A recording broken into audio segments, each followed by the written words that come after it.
Welcome, everyone, to Race 7 of the HTL Cup Series season.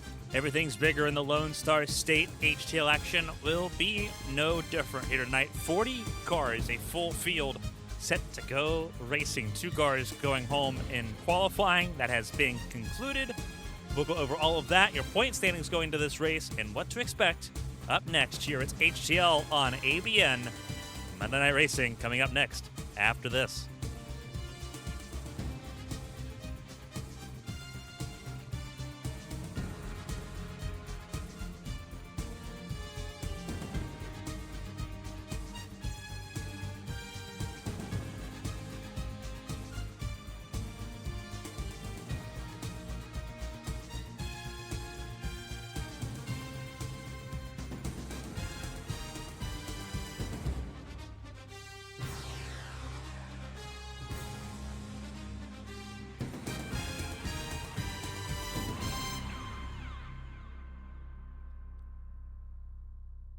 We're glad everyone's with us for a wonderful Monday night of racing.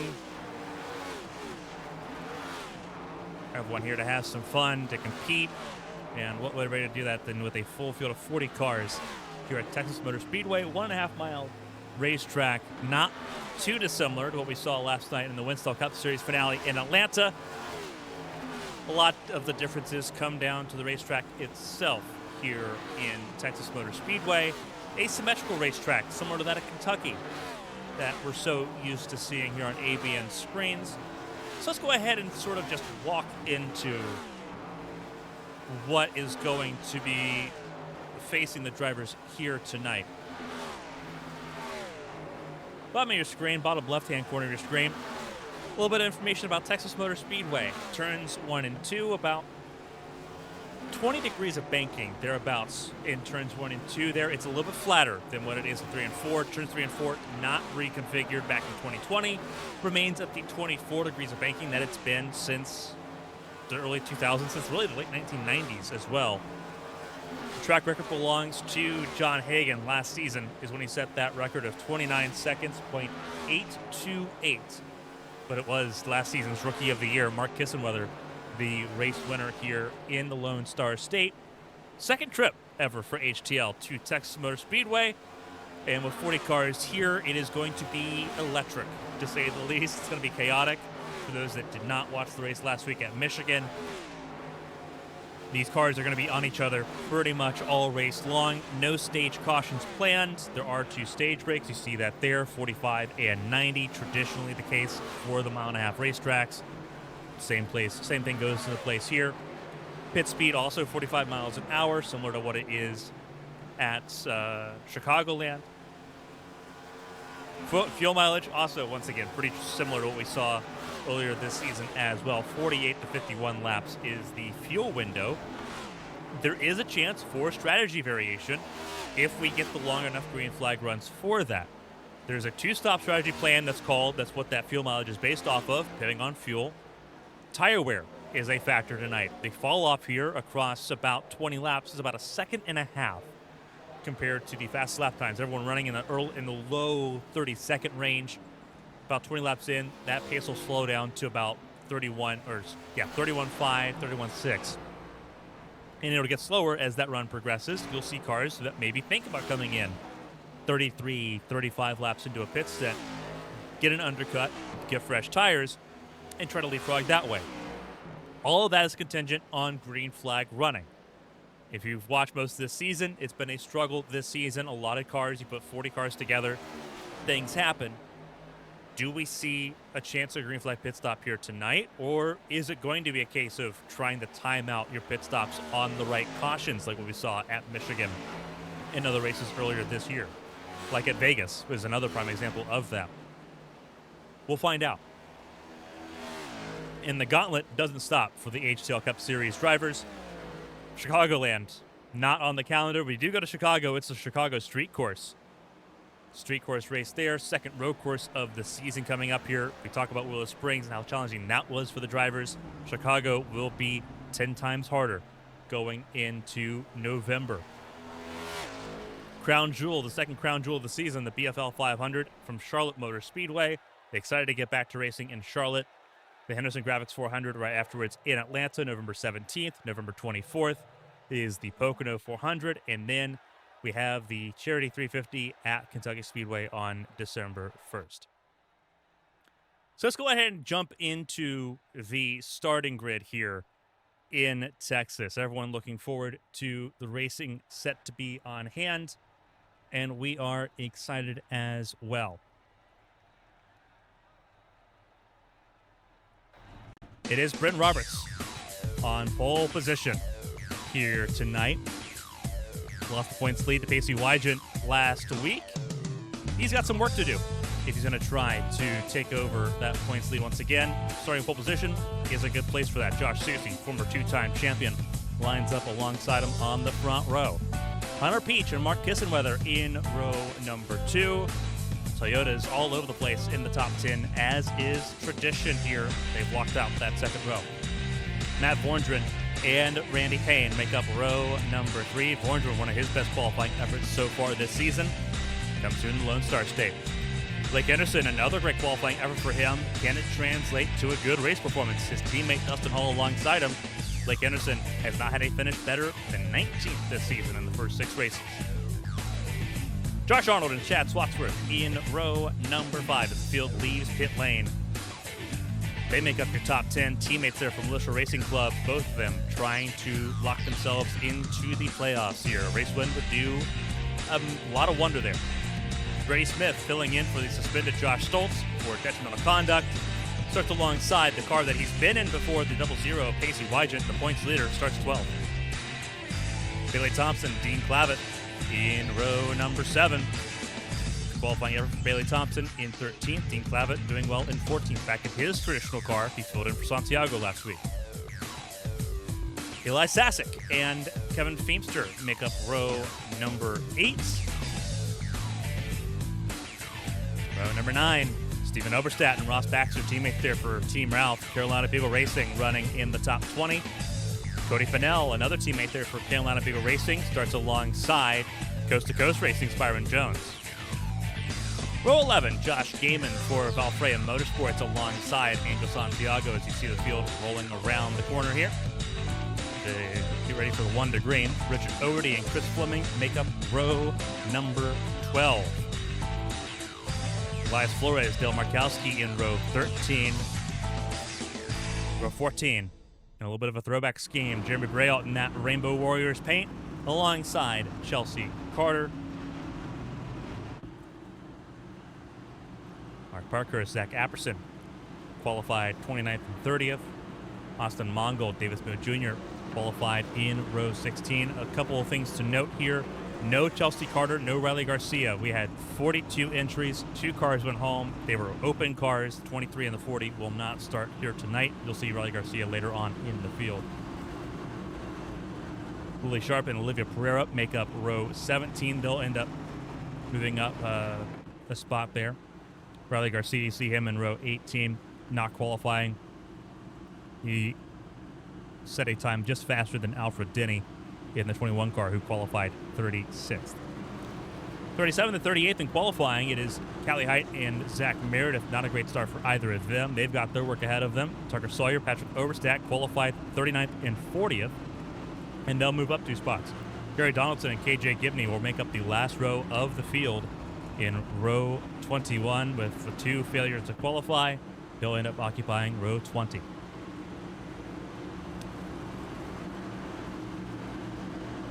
Going to be a wild night here tonight of racing. We're glad you are with us for it all. It is Brent Roberts, Josh Susie leading the field to green. To the restart zone, the green flag flies, and away we go. The Lone Star 350 is underway.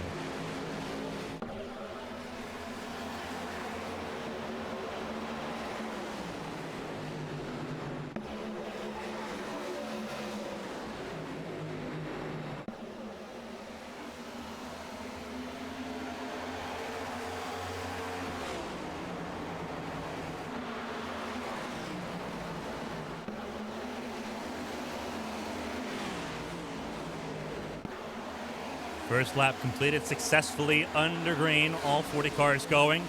The complaint is that this car starts off super loose as the tires get up this temperature, as everyone gets up to speed, and that it tightens up a little bit as the run goes along, but everyone's got to fight it a lot here early on, and that's a car in the fence. That's the 91 of Payne. Car still pointed straight so far. And Randy Payne just trying to get off the racetrack here. Hard hit early on is the 91 car. He does get that car off the racing surface, so we do stay green to start lap 3, side by side, the front row. Inverted positions there. Brendan Roberts outside lane now. Josh Susi, the 24, goes to the point and gets loose immediately and hands it right back. So it goes right back in the hands of Brendan Roberts. With Mark Kissenweather, last season's winner here in the Lone Star State, getting up to second place. Hunter Peach up to third. Susi's lost 3 spots there in 1 lap. Blake Henderson, talk about the type of race that he needed. He started 7th. He's up into the top 5 right now. Everyone trying different lanes here. Car tagging off the wall a little bit. I think it was Chad Swatsworth. It was not. It was the 95 of Brady Smith. Henderson needed a good run of form to come into his performance here. This was a couple weeks ago, 132 starts. This is now start 134 for him. He has not had a finish better than 19th this season. He's 34th in points. And that's not something you want to see. Right now he's in the top 5, and that is exactly where he wanted to be. We talked with Blake a little bit earlier today. It was all about positioning early on. If he was not in contention for stage points, he was going to drop back and sort of ride it out, see sort of how this race played out. Now, knowing that he qualified well and he's got the early pace, see him get a little bit wobbly there out of turn 2. Turn 2, going to be a struggling corner. The wind, the way it's pushing, is a tailwind on the exit. It frees the car up a little more than normal out of turn 4.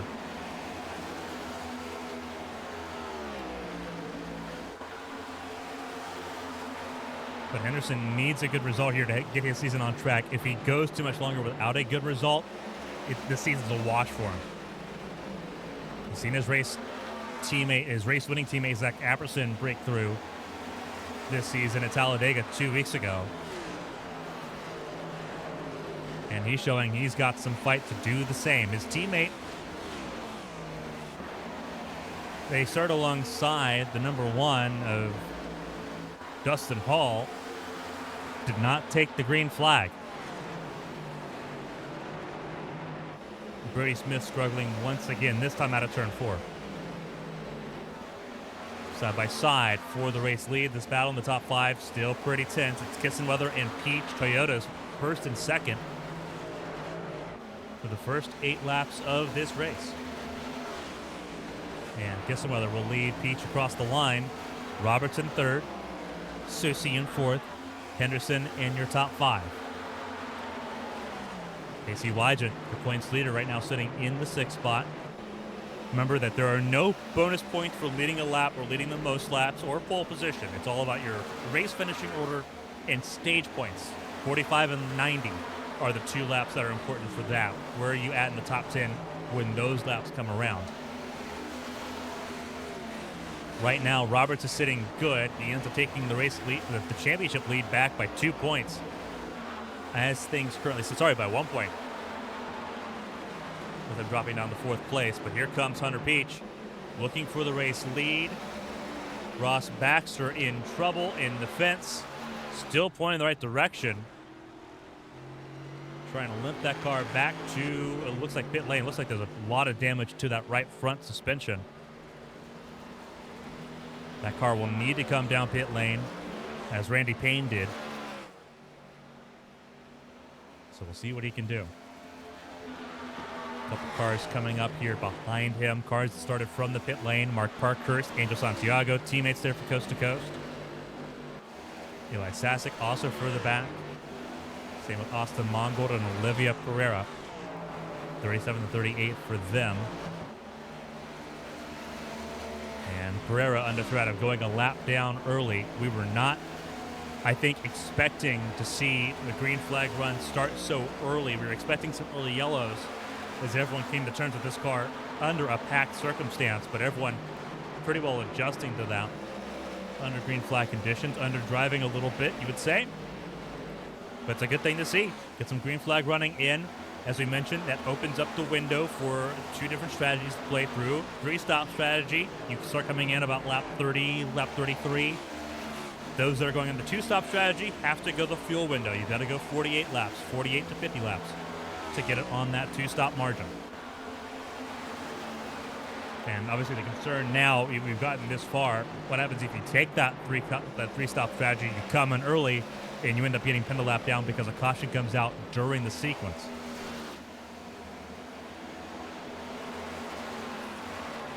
These are all things that drivers maybe we're not thinking about too awful hard at the start of this race. We'll need to start thinking about now because that decision's coming up here in 15 laps.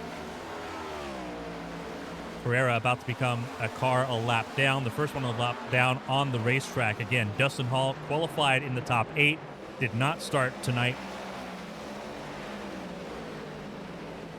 Randy Payne crashing out early. He is in the pit lane, not officially retired, but he has been out in pit lane since lap 2. And Pereira, not sure what was going on there with the 96. Josh Susie tried to avoid it. And Susie's going to be livid by Pereira. Blocking him off the racetrack, pushing him out of the top 10.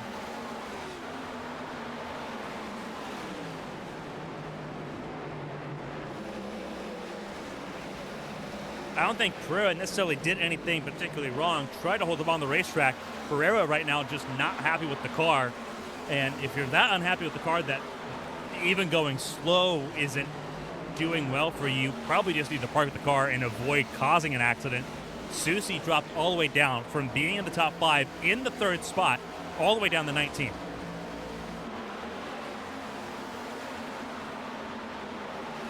Pereira not happy with the race car at the moment. Dropped down like a rock. Now the first car a lap down on the racetrack. Austin Mongold not far away from being in the same spot. And Cody Pennell goes for a spin. Several cars around. Caution is out officially. The 95 of Brady Smith goes around too. I believe that might have been KJ Gibney that also went around.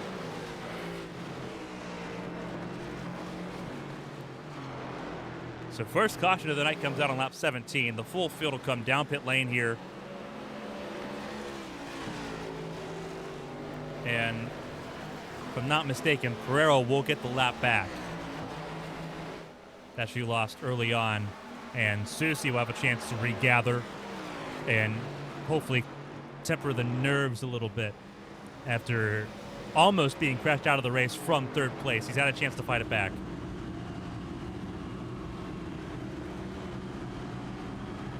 So let's take a look at what happened here. Cody Pennell already in trouble. And it looks like he gets drifted up to 3 wide, trying to get around Pereira.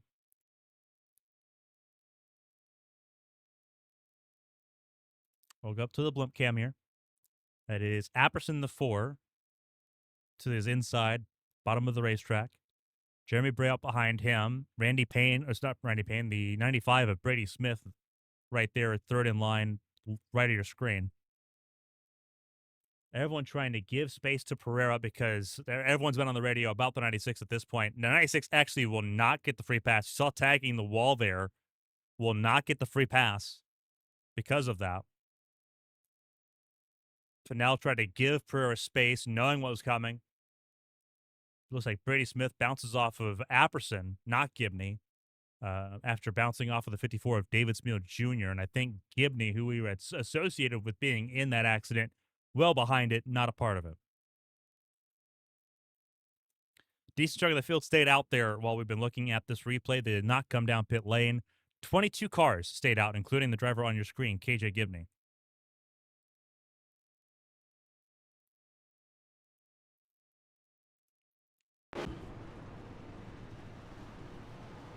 Now on pit lane, getting some repair work done. No fast repairs in this series. Hunter Peach leads the way.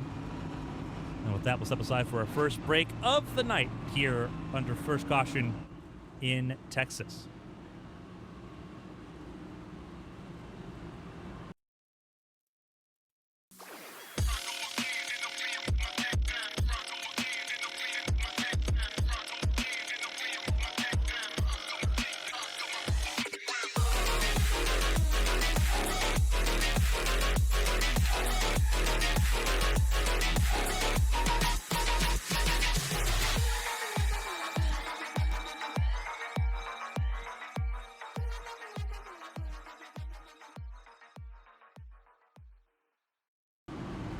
Welcome back, everyone, to coverage of the HTL Cup Series from Texas Motor Speedway, race 7 of 23 in the season. As we get ready to go back racing, you see pit lane still a little bit busy. Some cars on the pit lane. Josh Susi up there near the front of that pit lane. Austin Mongol came down pit lane as well. Randy Payne also still stuck on the pit lane despite qualifying well here in Texas.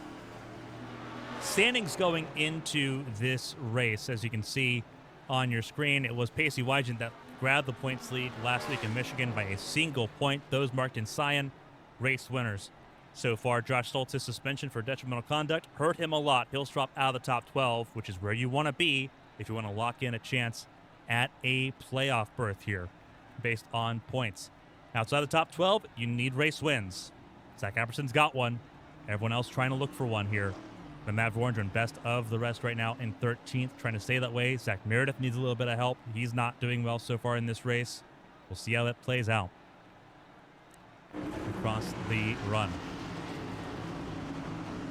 Hunter Peach, Mark Kissenweather, top 2 from a season ago, will go at it again, this time leading the first restart of the night. Green flag back in the air, away we go.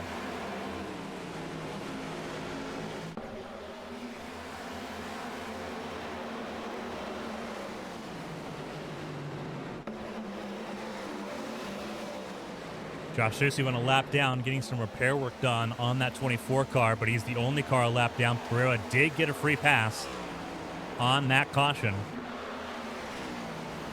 Hunter Peach leading the way out of turn 4. We'll see how this all plays out. Dustin Hall looks like he has emerged from the garage to try to get some laps in this race. A chance to gain a spot immediately over Randy Payne, who's only completed 2 laps in this race. Car in the fence, trouble backwards. Car in the fence, that was sharp, that was Sasek involved. It looks like KJ Gibney was involved in that one. Someone bounced off the wall hard out of turn 2. And I want to say it may have been one of these 2 cars right here, Sharp or Sasek, that bounced off the wall pretty hard. Both of them rolling. It actually might have been Kevin Feemster that bounced off the wall pretty hard.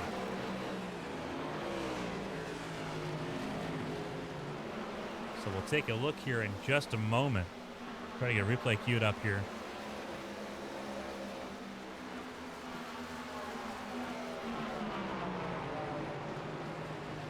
Bear with us for just a moment.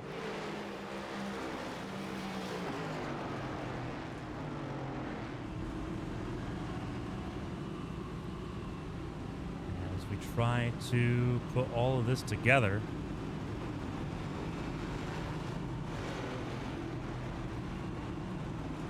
I do believe it is in the hands of Kevin Feemster that we see the first caution of the night. See if we can take a look here. We got to go back looking the hard way. You see all the damage to the 71 car here, and this is going to be what we see. This is Kevin Feemster of B-Tron racing the 71 machine. Go to a blimp cam, handy dandy blimp cam right here.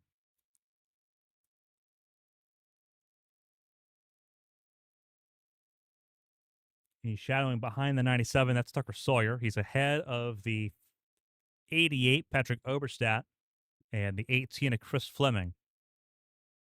Not far away either.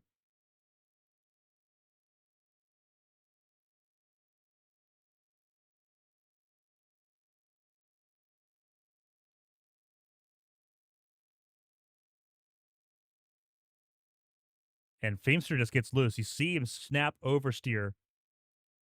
And that's the contact we saw in the very distant background. Nowhere for Sharp to go. Gets clipped just a little bit. So does Callie Height. Sharp spins and collects Sasek again. Callie Height gets through that. No such luck for Shad Swadsworth in the 6, for Elias Flores in the 99. As they all go for a pretty wild ride there.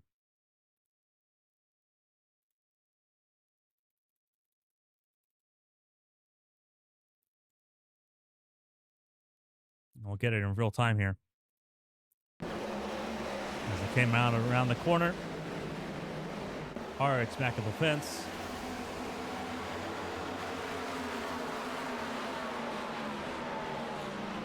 Eight cars involved in the second caution of the night. Feimster being the worst off in that.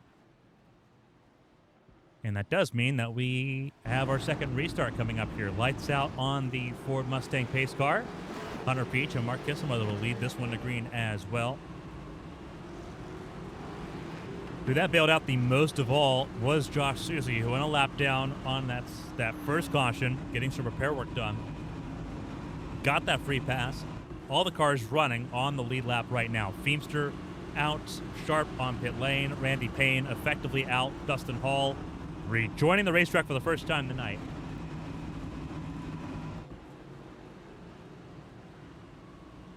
Will be 23 laps down,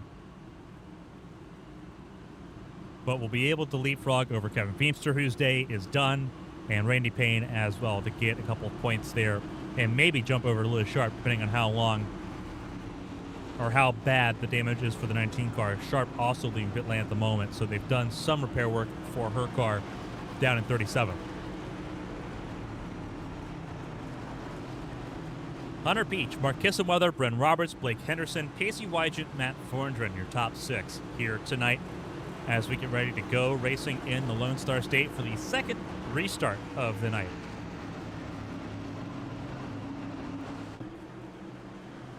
Stage 1 ends on lap 45. No stage break for that. There's not one that's scheduled. We'll see if we can get there under green. Green flag flies. Wheel spin further back. Trouble already. Cars all over the place. Someone wheel spun on the restart. Third caution immediately. And that was not far away from the front of the field.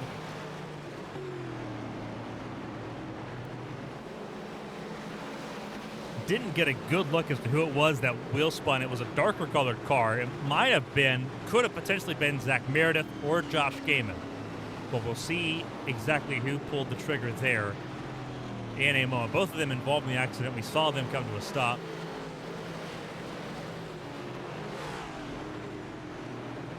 Callie Height made it through. Up to 14th now is the 87 car.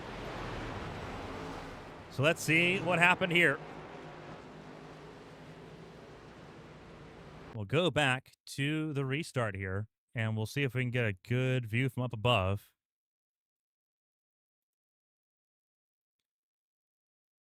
And we'll do it AB in slow motion, quarter speed. It's behind the top 10, I do believe.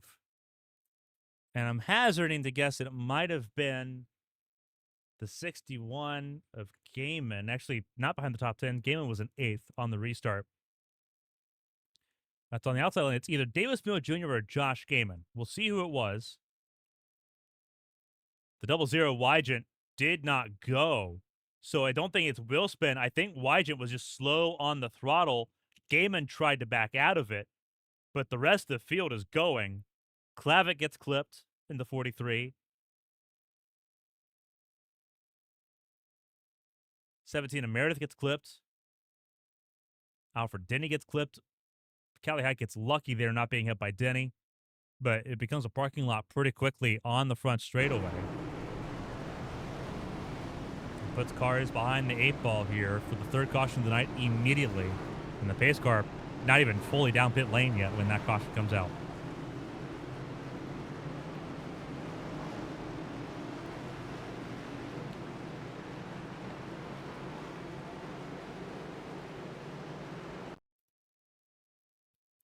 Running on board here with Gaiman because he's only going to see so much of this. Sorry, this is on board with Brent Roberts, who's ahead of it all. It's on board with Gaiman as we get ready to come back green. Well, it looks like Wygent went, and it looks like he might have money shifted there. It looks like Wygent was on it, and he may have, instead of going to second gear, gone to third. That is wild stuff there. Not what you want to see. So under caution again for the third time tonight after that debacle.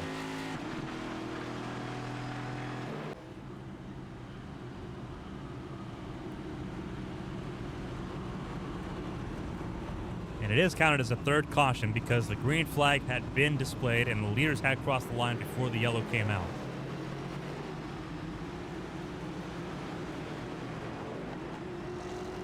And it's going through the 4-lap procedure again.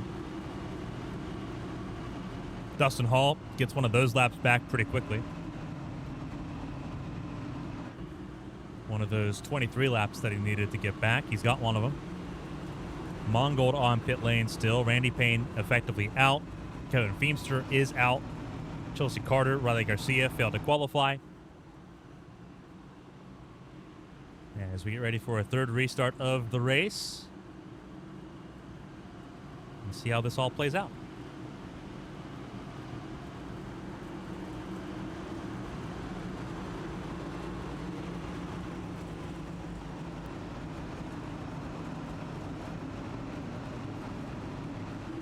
Hunter Peach, Mark Kissenweather, Brent Roberts, Blake Henderson, your top 4. That's as it was on the last restart. Matt Vorngren and Bailey Thompson have moved into the top 6. Pacey Wygent, Stephen Oberstadt, row 4. Davis Muir Jr., Tucker Sawyer round out your top 10 at the moment. Your biggest movers are Sawyer and Oberstadt, up 29 spots each as the pace car takes the hard left turn into pit lane. Away we go once again. And everyone crosses start-finish line facing the right direction. A little bit of latency further back. It's Callie Height. Out of the top 10 at the moment. Side by side with the 12 of Josh Arnold. Turn 2, a problematic corner. Remember that. Under green. A tailwind. That becomes a crosswind out of turn 2. Will be a factor. Turn 4 a little bit easier.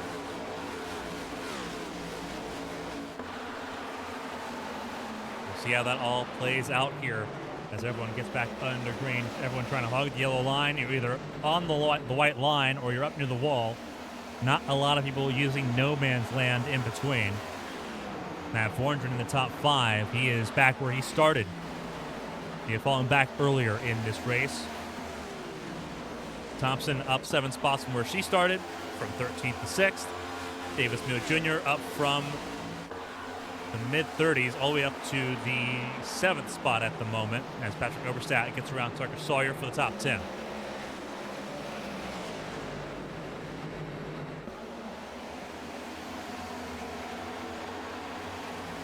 Austin Mongold back on the racetrack in 37th, 38th, Dustin Hall. Those 2 cars a lap down at the moment. Jerry Donaldson in 36th, last car on the lead lap.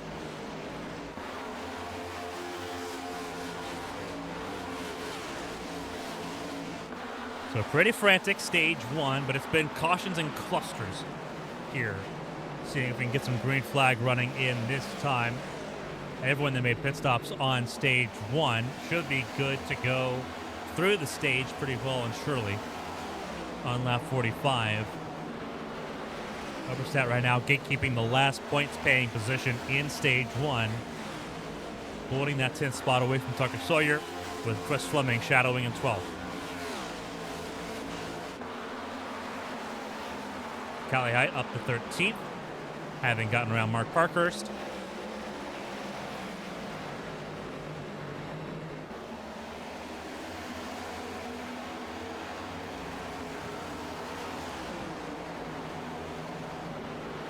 Elias Flores in 15th, Josh Arnold 16th, Zach Meredith recovered nicely up to 17th place. Josh Gaiman is moving himself back up to 18th place over Byron Jones and Cody Pennell, who's recovered from his spin earlier, the first caution of the race. He is now back in the top 20 ahead of Pereira. It is Hunter Peach leading the way. Kissenmother applying the pressure. Matt Vorndren has moved his way up to the third spot. The 81 car looking fast, regardless of if Josh Soucy's in that car or not. Doing a great job so far. Brent Roberts, his teammate, right behind him in the 83.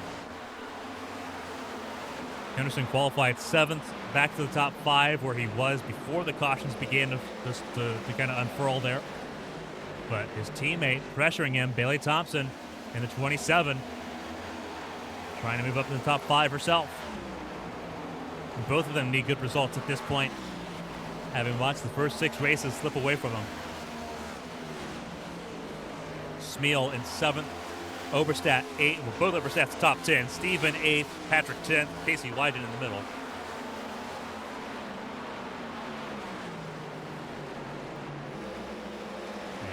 Around the outside, Thompson goes. A little bit braver than Henderson. Henderson slots in behind Bailey up to the top 5 here. You got Henderson's in a good spot at the moment. He's trying to stay that way. He's got 2 major enemies, and that's bad luck and being in his own head. He's talked about how frustrating this season has been. 34th in points. He's never had a worse start in his career in any series. And he's been frustrated because he's had top 10, top 12, top 15 pace every race. He's scored stage points this season in several races.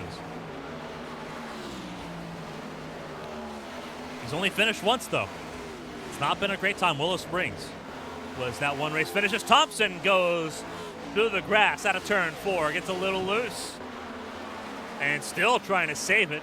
Henderson checked up, trying to avoid hitting his teammate, gave a spot up to Smeal, so he'll stay 6th in that exchange. But here comes Steven Oberstadt. Bailey Thompson saved it and somehow only lost 4 spots in that, side by side with Tucker Sawyer. Side by side, Oberstadt and Henderson out of 4.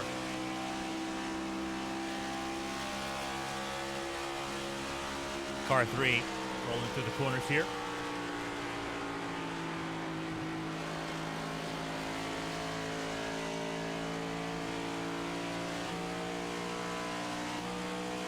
And you see him get clear Henderson in the turn 3. A bit of a bobble there for the 25.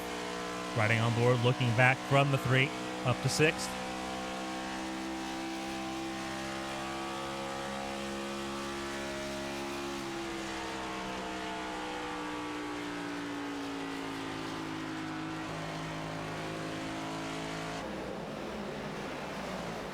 Six laps to go in stage number 1 here in Texas. Car spinning. Parkhurst is going to draw a caution here, and it's going to end the stage, I do believe. There's the flag.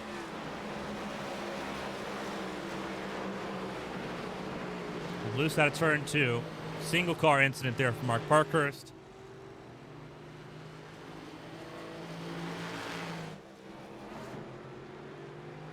And we'll take a look at what happened here. Out of turn turn 2 here.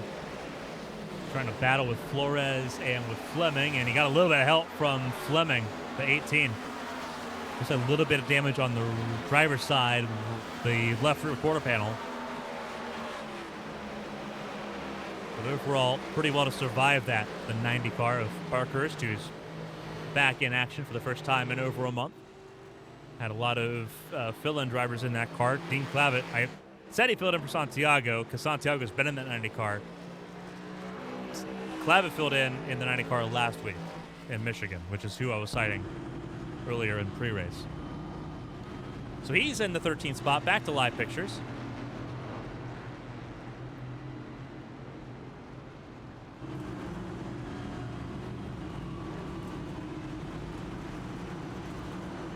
I believe I was mistaken on that because we had not reached 5 to go. The stage will still be called at the end of 45. That's when the points will be awarded. If the caution comes out between lap 41 and 45, the lap of the caution ends the stage. Is HTL rulebooks there. We had not gotten to lap 41 at that point. So lap 45 will be when the points are scored for the top 10 in those stage points. Remember, stage winners also get an extra playoff point for the round of 16, should they make it that far.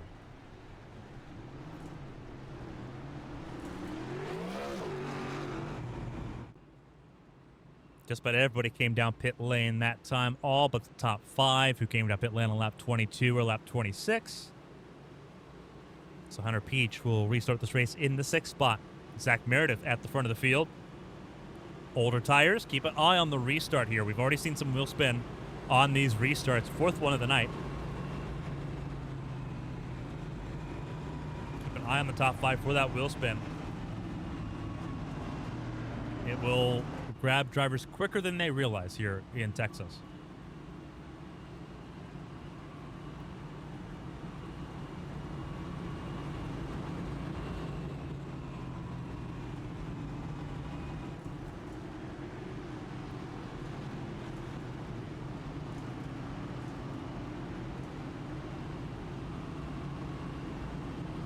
Casey Wydrum coming back down pit lane, topping off with fuel. So will Clavitt, Brady Smith, and a lot of cars further back in the order outside the top 30.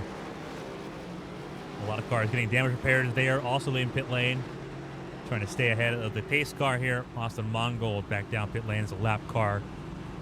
Not allowed to pit with the leaders. Will come down pit lane this time.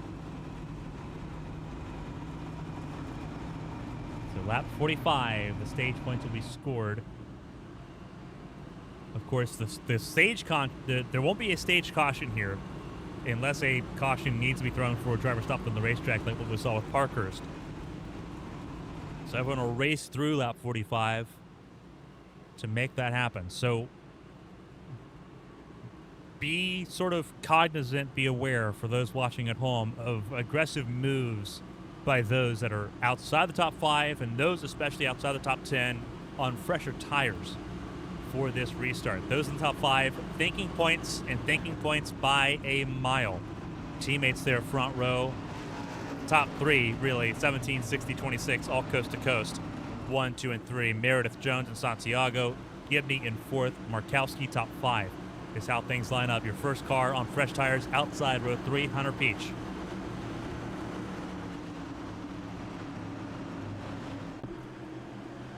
Fourth restart of the night here in the Lone Star State. Green flag flies, away we go. Meredith got a rocket restart. And I think that's going to be what he needs to secure stage points and a stage win.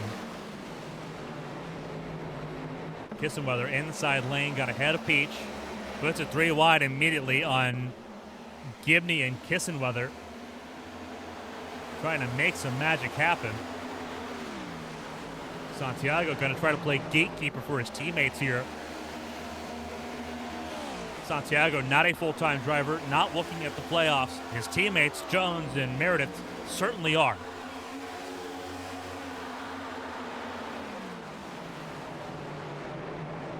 One lap to go in stage 1. You'll see the white flag displayed on the tower.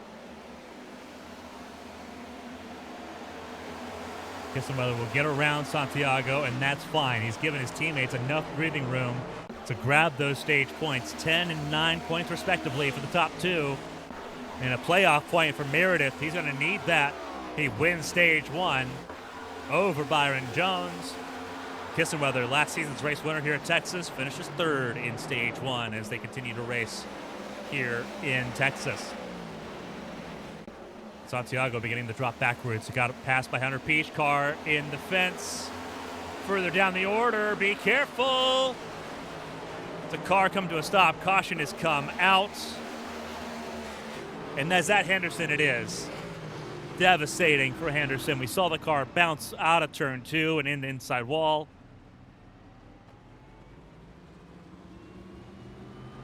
He had the pace tonight, qualified 7th, was running top 5 most of the night.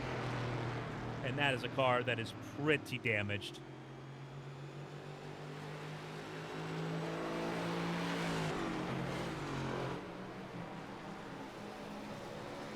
It is the pain that doesn't end for the 25 camp tonight.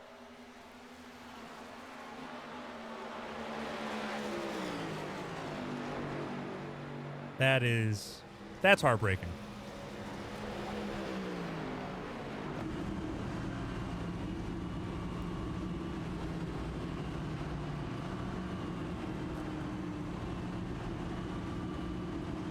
So let's take a look at what happened here in a devastating turn of events. Your 5th caution of the night. Blake Henderson on your screen.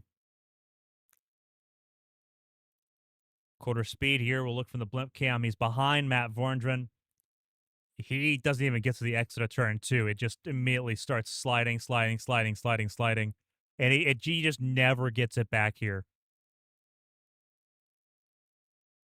Tags the wall a little bit with that left rear quarter panel.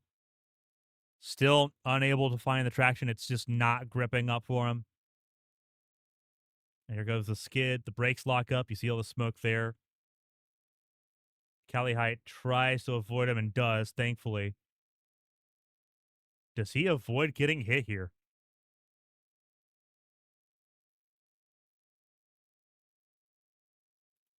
That is one of the most fortunate things for Henderson. A little bit of left rear damage. That's all you see on the 25 car. A little bit of luck through the misery there. All of that's easy to take care of. Henderson already back on the racetrack. Looking back at live pictures here. I looked at that left rear quarter panel and said it's good to go. So he is going to end up restarting this race in the 27th position.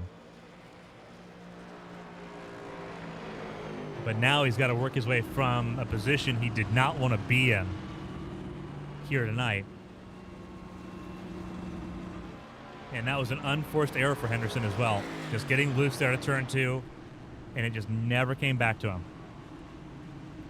Zach Meredith, Coast to Coast Racing, former champion of the series back in Season 3. Had a pretty phenomenal run at the end of last season. It's been a little bit rockier kicking off Season 7. His first stage win of the season right here in Texas in Stage 1, and he's leading the way for our 5th restart of the night alongside Mark Kissenweather. Hunter Peach behind him in row 2 alongside Matt Vorndren. Bren Roberts and KJ Gibney will round out your top 6 here for this restart.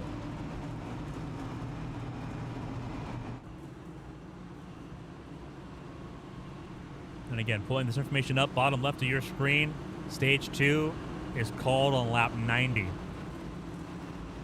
So we'll see how this plays out. And an alarming fact here going into this 5th restart. All of last season, we had 5 yellows in this race. We've matched that total in Stage 1 combined.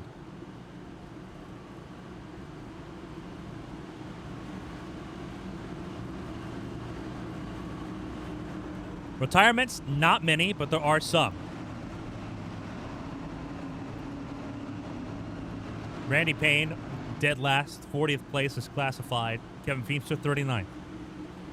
Austin Mongold, another retirement here in 37th position at the moment. Dustin Hall will jump ahead of him when he runs the required laps here. Dustin Hall did not meet the start of the race due to a technical issue. Got back out rolling 23 laps down. He has completed 27 laps as we go back underway. Another good restart by Meredith. Callie Height now a couple laps down as well. Looks like only 1 lap down, so free pass recipient should another yellow come out here before someone else goes a lap down.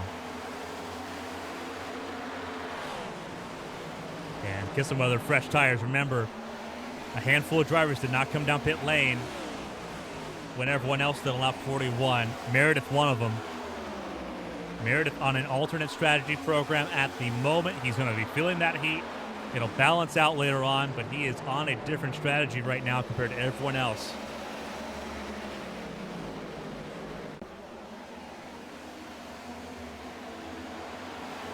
His teammates came down pit lane. Byron Jones took tires when they were on lap 47, as did Santiago. Meredith was holding on to track position, didn't want to give it up here. We'll see how it plays out for him, because he'll have an undercut. If this goes green and he has to make a pit stop, he'll have an undercut. He'll be a lap down and vulnerable for a little bit when that happens, but he will have a chance to make something interesting happen there as this race passes on.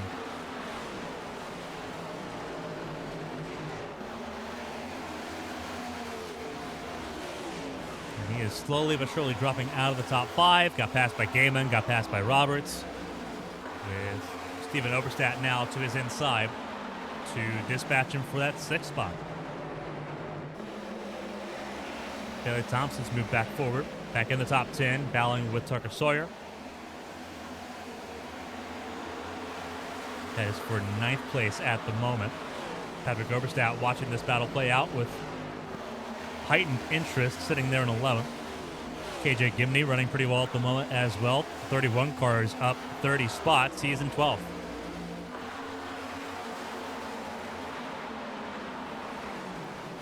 Little bit of separation the further back you go between Markowski and Josh Susi. Susi's made his way back on lead lap. Remember, he went a lap down early after being involved in contact with Olivia Pereira. Both those cars on the lead lap once again. Pereira back in the 15th spot. Gibney up in the fence. I think Commentator's curse has hit him pretty hard. He's trying to stay out of the way for the rest of the field to go through, but he needs to come down pit lane if he can help it. No traffic here, so Gibney can come down the pit lane, and he does so without drawing the caution. Well done, KJ Gibney there, staying out of the way and keeping that car going in the right direction. He makes it to his pit box down there near the end of pit lane, and they'll try to get that car repaired so he can fight for some more points. Attrition will be a factor today. 5 cautions in this race, only 3 retirements so far in this event, but we've seen how HTL races have been this season. The attrition comes later on.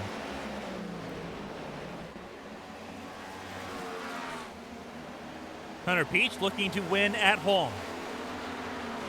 The Abilene native leading his home racetrack. This track means a lot to him, as it did when Mark Kissenweather beat him across the line for the win last season. Hunter Peach would love to win at home. He has not won at home on ABN broadcasting in any series, and he would love to change that here tonight. He leads the way right now as we come across start lap 58 of 145 in the Lone Star State. Mark Kissenweather, the Pennsylvania native, sitting in 2nd place here at the moment. Looking pretty good in the points at the moment as things stand as well. His fellow statesman, Josh Gaiman from New Oxford, sitting in the 3rd spot at the moment. Matt Vorndren sitting in 4th. And Bryn Roberts running at the top 5 at the moment.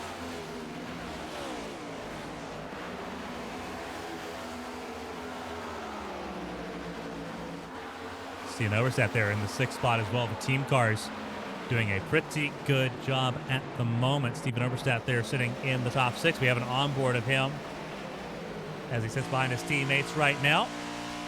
Doing pretty good in that number 3 machine. Qualified well as well. Started 17th, up to 6th.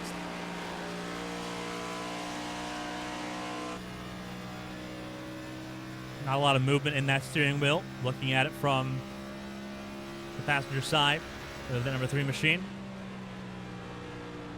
That's what you want to see. You want to see nice and smooth movements on the wheel. You don't want to see the wheel sawing back and forth. A little bit of movement there out of turn 2. But overall, not bad. He is battling. That is Davis Mills Jr. that he's battling at the moment in the 54 car.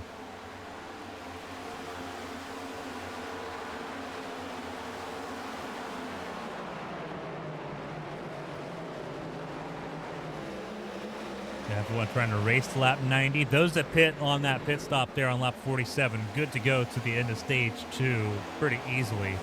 Those that did not come down, those that came down like on lap 41, or those that came down especially on lap 26, will need a pit stop before the stage ends. Unless a caution comes out beforehand, and I wouldn't bet against it. Zach Meredith, the Florida native, sitting right now in the 8th spot, still holding on there. The tire's hanging on pretty well for him. I think the lighter fuel load in that 17 car is helping him out a little bit right now, but he has stopped the bleeding in the top 10. Started this race in 38th place. Caution's out for the 6th time, and this time it is going to be the 18 of Chris Fleming, perpendicular out of turn 2. Remember, he had an incident earlier with Cody Pennell. Pennell trying to give room for Pereira as Pereira was falling backwards a lap down. Now Fleming involved in an incident of his own in the 34 car.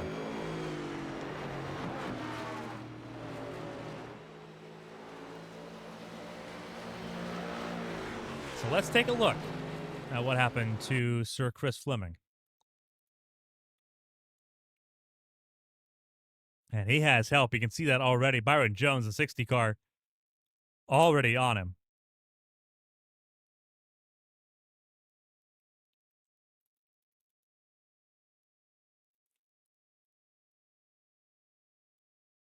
So we'll see what happened with Fleming here.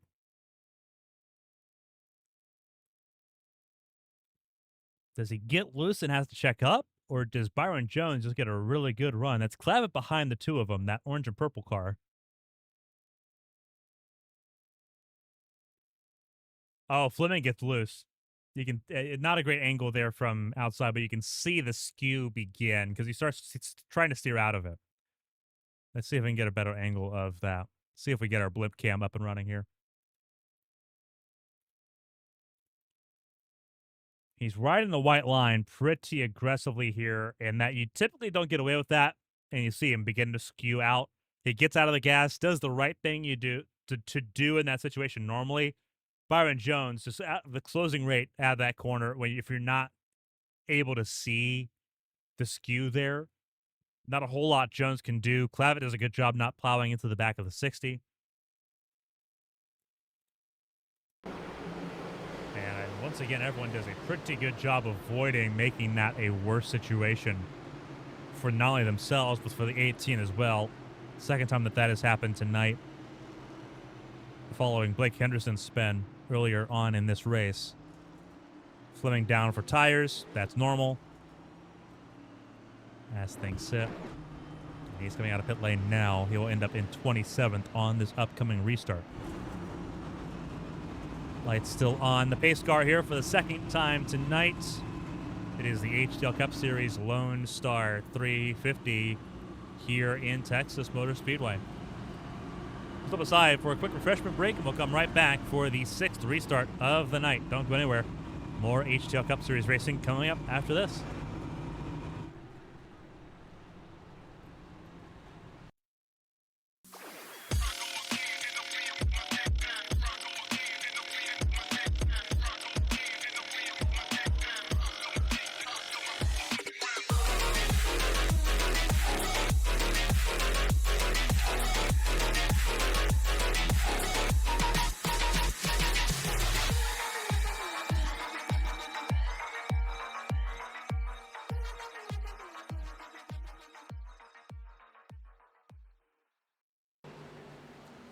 Welcome back, everyone. Free passes being handed out. The wave rounds being followed here as we get ready to go back racing at Texas Motor Speedway. The top 5, bottom of your screen: Hunter Peach, Mark Kissenweather, Josh Gaiman, Matt Forndren, and then Steven Oberstadt in the top 5 there. Davis Mood Jr. making up your top 6 as things currently run. as we get ready to go back racing.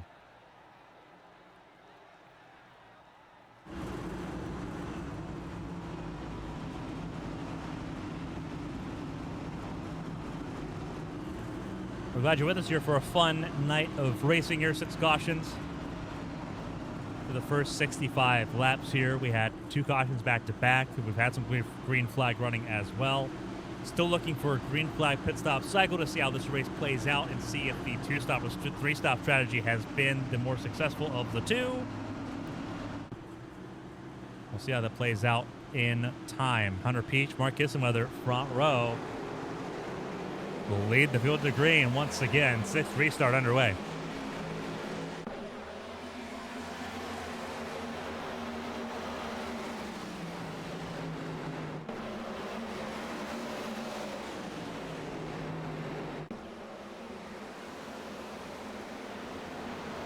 Caution out, Eli Sasek.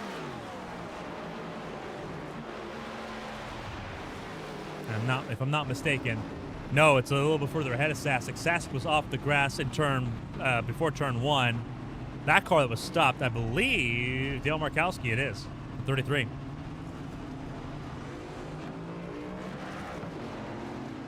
What happened to Dale Markowski in that 33 car here tonight? 7th caution of the race. And we'll take a look as to why. We'll take a look at Eli Sasek's incident in a moment as well. And really, it starts with Josh Gaiman up ahead. Markowski's just a bystander in it. You see him get hit by Byron Jones. So it starts ahead with Josh Gaiman in the 61.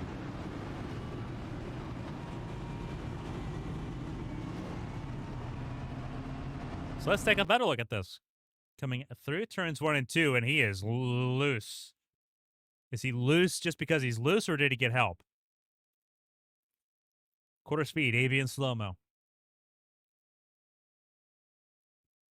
3rd in line there behind Peach and Kissenweather.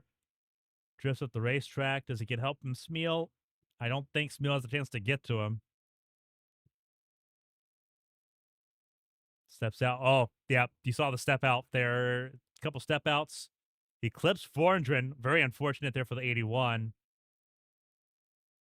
Synchronized slides. Overstat. Both overstats able to shoot the gaps and get through that. Bailey Thompson gets through. Tucker Sawyer does not get so lucky there. Jones gets turned by Wygent. Henderson's up in the fence trying to avoid the melee, and Byron Jones moves down the racetrack for him to do just that.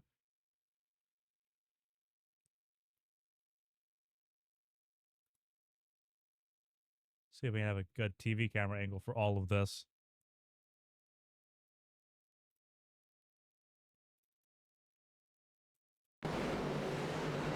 This is live pictures. Markowski's the focus there. Getting in the epicenter of all of it. Not a lot of nasty impacts there. Just a lot of light impacts and a lot of spins and scrubbed off tires and all of that exchange, which is not the worst thing in the world. More nuisance than anything, but it's going to add to the impatience level of the drivers here. 7th caution of the night before lap 70.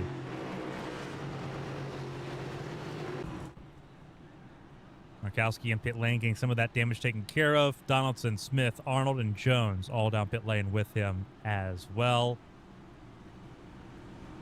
I think Callie Height has had a disconnect sort of issue, some sort of technical failure in the 87 camp.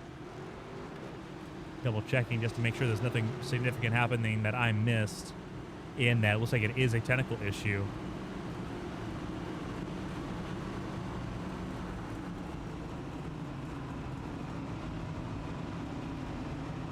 Right now, just waiting and seeing.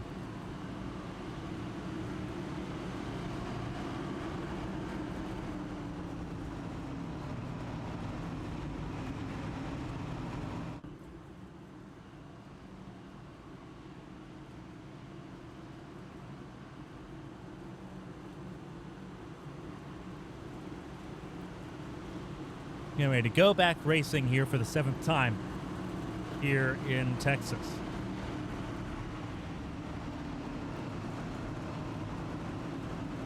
And it looks like Callie Height did have a technical issue that has been resolved, but off the lead lap once again is the 87. Multiple laps down at this point.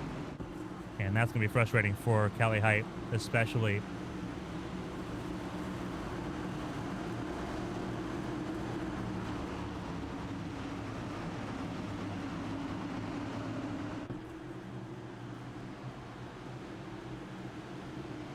Ready to come across for the 7th restart. Here we go. Green flag is in the air. Peach and Kissenweather have led the last few restarts in succession, but have not had a chance to actually duke it out for that race lead. Kissenweather knows now that he's got to be quick on the draw if he's going to try to take that lead away from Hunter Peach. Dancing out of turn 2, 3 wide in spots. And here he goes for the race lead. He knew he had to be quick. Peach not fighting him 12 hard on that, wanted to get back to the bottom line of the racetrack and does. Smart move there for Hunter Peach. Avoids getting taken not only by Kissenweather but by David Smith Jr. He was moved his way up to the 3rd spot. Everyone dancing through turns 1 and 2 at speed once again here on lap 71. Keep an eye on a couple of cars making their way forward here. Dean Clavitt, the 43, that orange and purple car. We've seen him a couple times, but usually in the wrong direction. He is back, and he is in the top 10. He's up to 8th already, having gotten around not only the 00 Casey Wygent, but the 4 of Zach Apperson. He's made his way forward. There's the 8 of Cody Pinnell. He's made his way forward as well. The number 8 machine up 12 spots from where he started. He has made over 50 passes for position tonight already.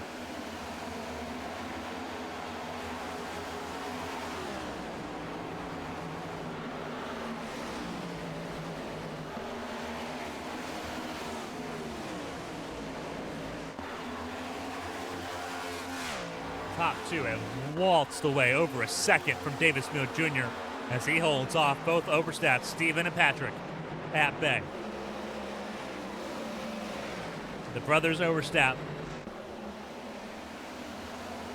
sitting right now 4th and 5th.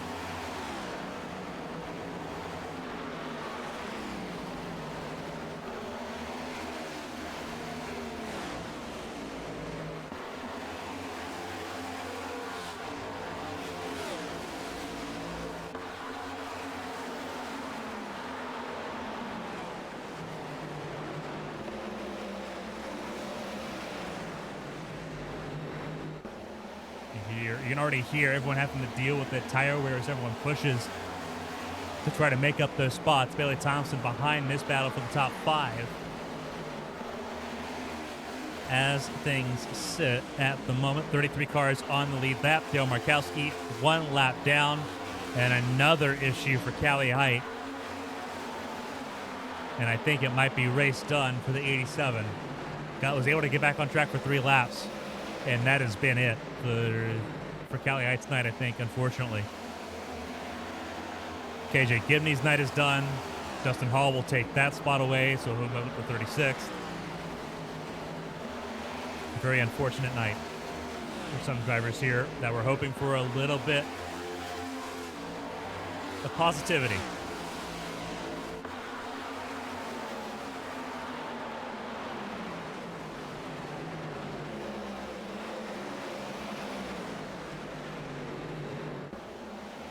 High, and Nat Borndren avoided the wall there in turn 2. But everyone now fighting either a little bit of oversteer or a little bit of understeer. Are you chasing the car up the track, or are you trying to chase that car to keep it from going around?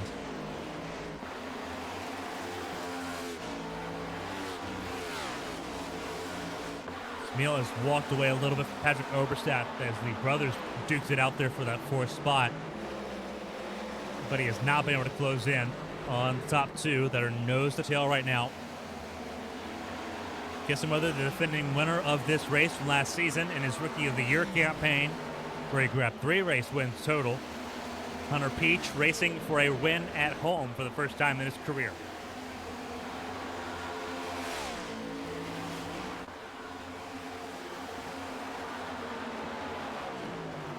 We've seen several drivers on ABN screens win a race at home this year. Emily Howe and Winstall won at Charlotte.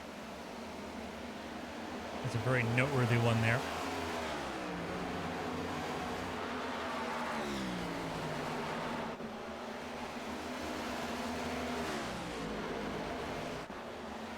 Markowski down the pit lane.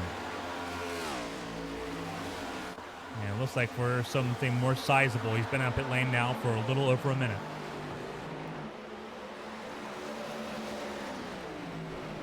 Looks like potentially trouble for Sasek, a little bit of latency issue for the 9 car. It looks like he is sitting right now 33rd.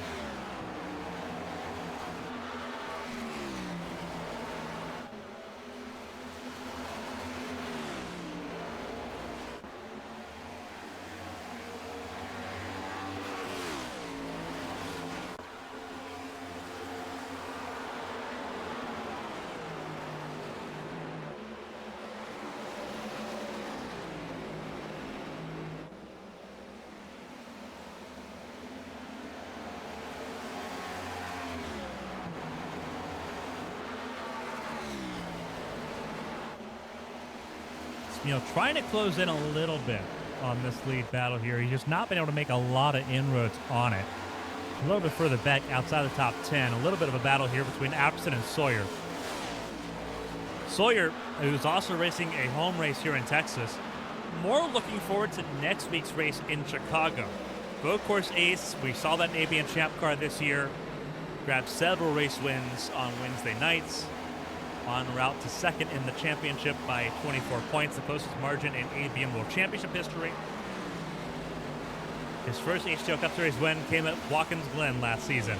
Road courses are his forte. Trouble, Clavin and Thompson. You saw the puff of smoke there. Push Brent Roberts up the racetrack there. That is Clavin in the middle. Still recovering that race car.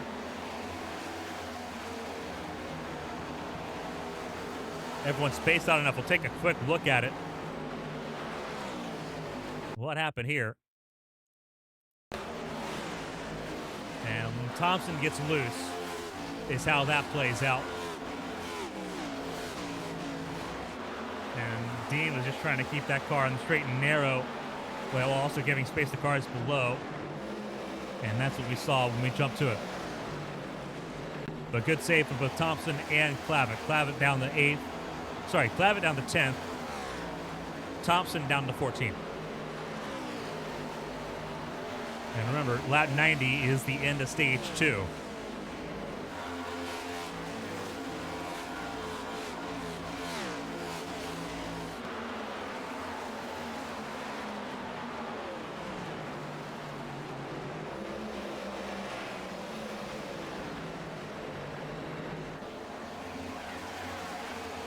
Strategy question we had asked. Unfortunately, we're not going to have a significant answer to because we're pretty sure that everyone's got one pit stop to make here to get to the end of this race.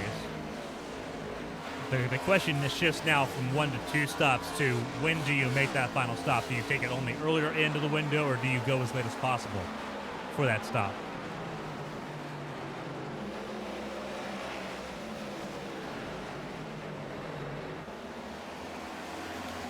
Car coming out of pit lane, I believe that was Zach Meredith. He is not coming out of pit lane, though. That is poor position. The 17 car in 7th. He came down pit lane on lap 63, the last caution we had, or sorry, the 6th caution we had. So he's good to go until about lap 105.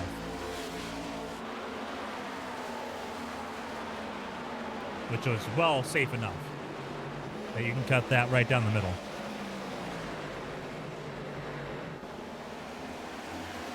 Top 5 all came down pit lane on lap 41. They'll be some of the first ones to make pit stops here, but they have also done a really good job waltzing away from the rest of the field to give themselves the ability to do just that. Kissenweather, Peach, Smeal, and then both overstats, Patrick and Steven. Casey Wygant, Dean Clavitt, they came down pit lane on lap 42. Cody Pinnell came down pit lane on that lap as well. So there's several drivers in the top 10 and around it that will be coming down pit lane earlier, and will go with the undercut strategy to try to make it to the end of the race. Remember, the window for fuel was 48 to 51 laps. They pit on lap 41. That gets them to about lap 92. And Thompson struggling again. In the grass again, out of turn 4. The 27 car struggling mightily. Everyone doing a way better job being able to dance away, though, from the 27 on that exchange. But Thompson struggling mightily right now. Keep an eye on the 27 out of turn 4 again. See if we can get an idea as to what's going on. Because Thompson got loose from the high side that first time. Ran the low side that time and was a little bit more stable. I wonder if it's just needing to make an adjustment that Thompson's missing out on, because she's had issues now twice out of turn 4. And that's not a place people typically have issues with. Thompson does not have a damaged race car either. We saw some cars have issues with damage. Chris Fleming was one. Thompson's not one of those drivers. And whoa, teammate Henderson. And Henderson not going to be as lucky. Keep it close, and caution will come out for the 8th time. Henderson tags the wall, but not heavily. That looks like it might be repairable.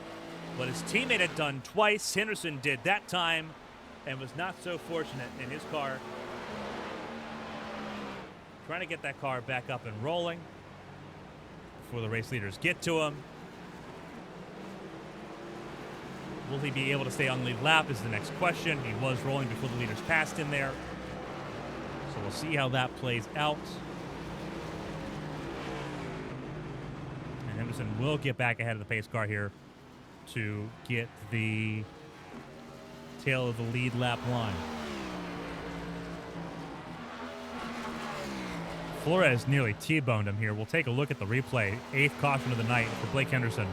His 2nd caution of the night after having a caution on lap 1. Or, sorry, stage 1. So from the blimp cam high above, Avian, quarter speed, run the bottom of the racetrack. So did Thompson that time.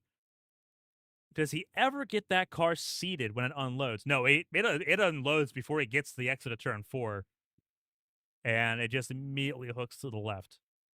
So that's bottom of the racetrack. Thompson was loose from the top.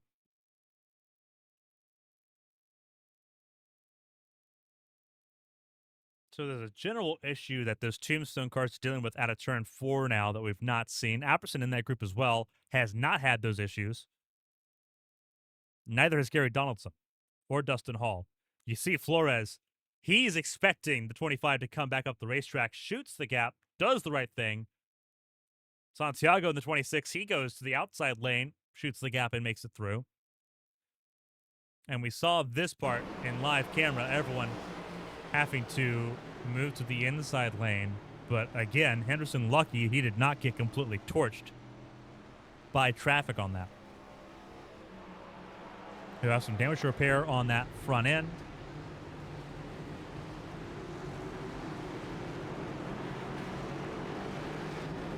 Pit lane close to him for a moment. And I think there's an issue. I think he has to get behind the pace car again. I think because he did not get going until after the pace car. Or he's just letting everyone go through. Looks like he's rolling again. So I could just be wrong on that. He could just be letting everyone go through here so he can... because I think he's going to come down pit lane this next time through. He got rolling before the leaders got to him, so he's not a lap down. I think he's waiting for everyone to come out of pit lane because he's got to make a pit stop here. He's parked on the outside of turn 2. The stage did come to an end with Henderson's spin.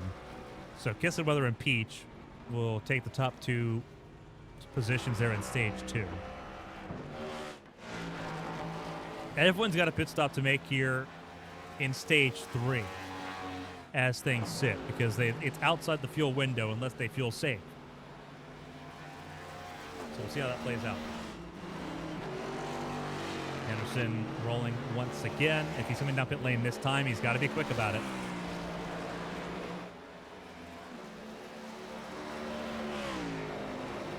He's going to catch up to the field here before coming down pit lane, which is the smart thing to do. Actually, I don't think he can come down pit lane because we're getting ready to go back racing here. The lights on the Ford Mustang pace car are off.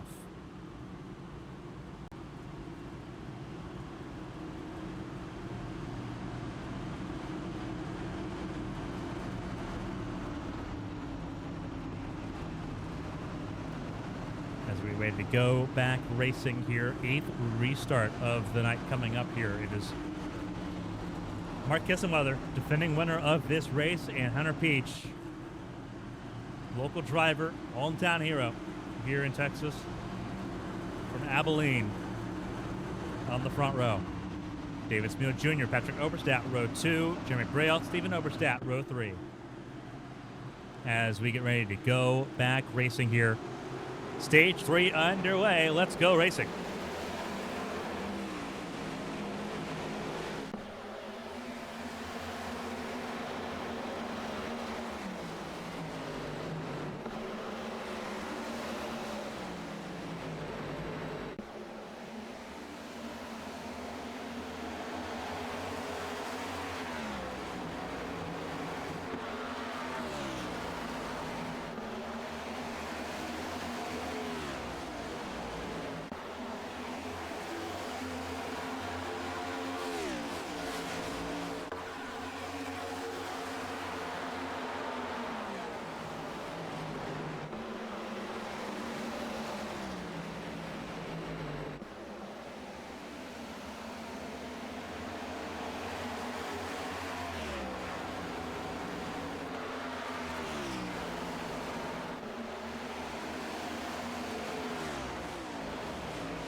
.50 laps to go here in the Lone Star State. It is Mark Kissenweather trying to go back-to-back here at Texas Motor Speedway and trying to deny Hunter Peach yet again on home turf. Patrick Oberstadt up to third place. 2 race wins this season. The 88 car has been pretty successful. North Carolina Beagle Racing. Jeremy Braille in the top 5, the 74 car, doing good as well. Davis Miller Jr., top 5 in the 54 car for NFG Motorsports. Oberstadt, Braille, and Smeal, all of them up at least 23 spots. Oberstadt up from 40th place. He's qualified 40th, started 38th, all the way up to 3rd place.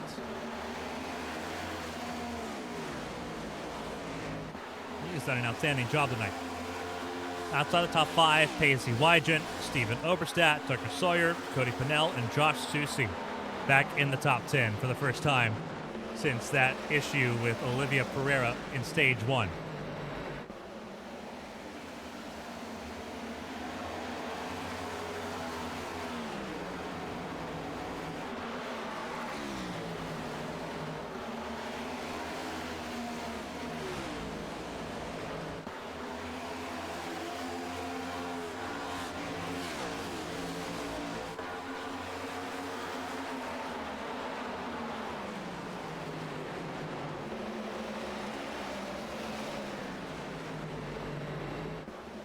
Issue there. That was Patrick Oberstadt getting loose out of turn 2. Saved it pretty early, though.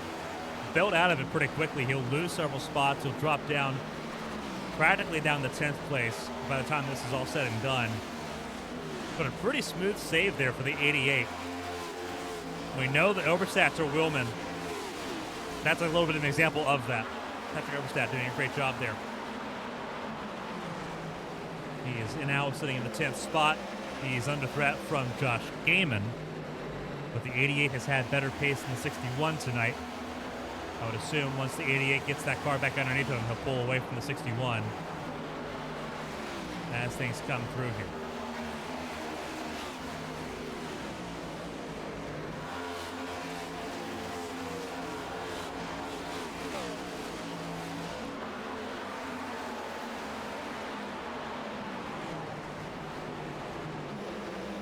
Side-by-side caution has actually come out here for the 9th time in Texas, and it is once again the 90 car Mark Parkhurst who has ended up the wrong way around here. He's back in the right direction here, but he spun around. Looks like him and Eli Sasek have had issues here. So we'll take a quick look. This ninth caution of the night. And this is at 4. A little loose. Sasek, neither of them made contact with each other. Parkhurst just couldn't keep it straight, bouncing across the grass like that. And you saw the caution had to come out there for a car that was in danger of being run over by oncoming traffic there. And that's when we jumped in and grabbed Parkhurst, seeing him in the right direction. A softer yellow of all things there, but a necessary yellow to avoid that being a worse situation. We've had a lot of close calls to having a lot of bad situations that we've just been able to avoid tonight, and it's been very, very fortunate in that regard. So we have less than 45 laps to go here tonight in Texas Motor Speedway as we look at our ninth caution.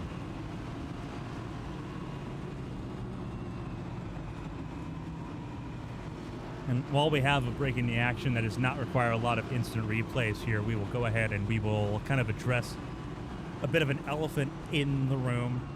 You'll see a lot of cars, a lot more purple on the racetrack tonight. Looking back there, that is the 33 Markowski wearing a purple ribbon. Earlier this morning, I made it public. My battle with stage 3 pancreatic cancer. A lot of people immediately showing support.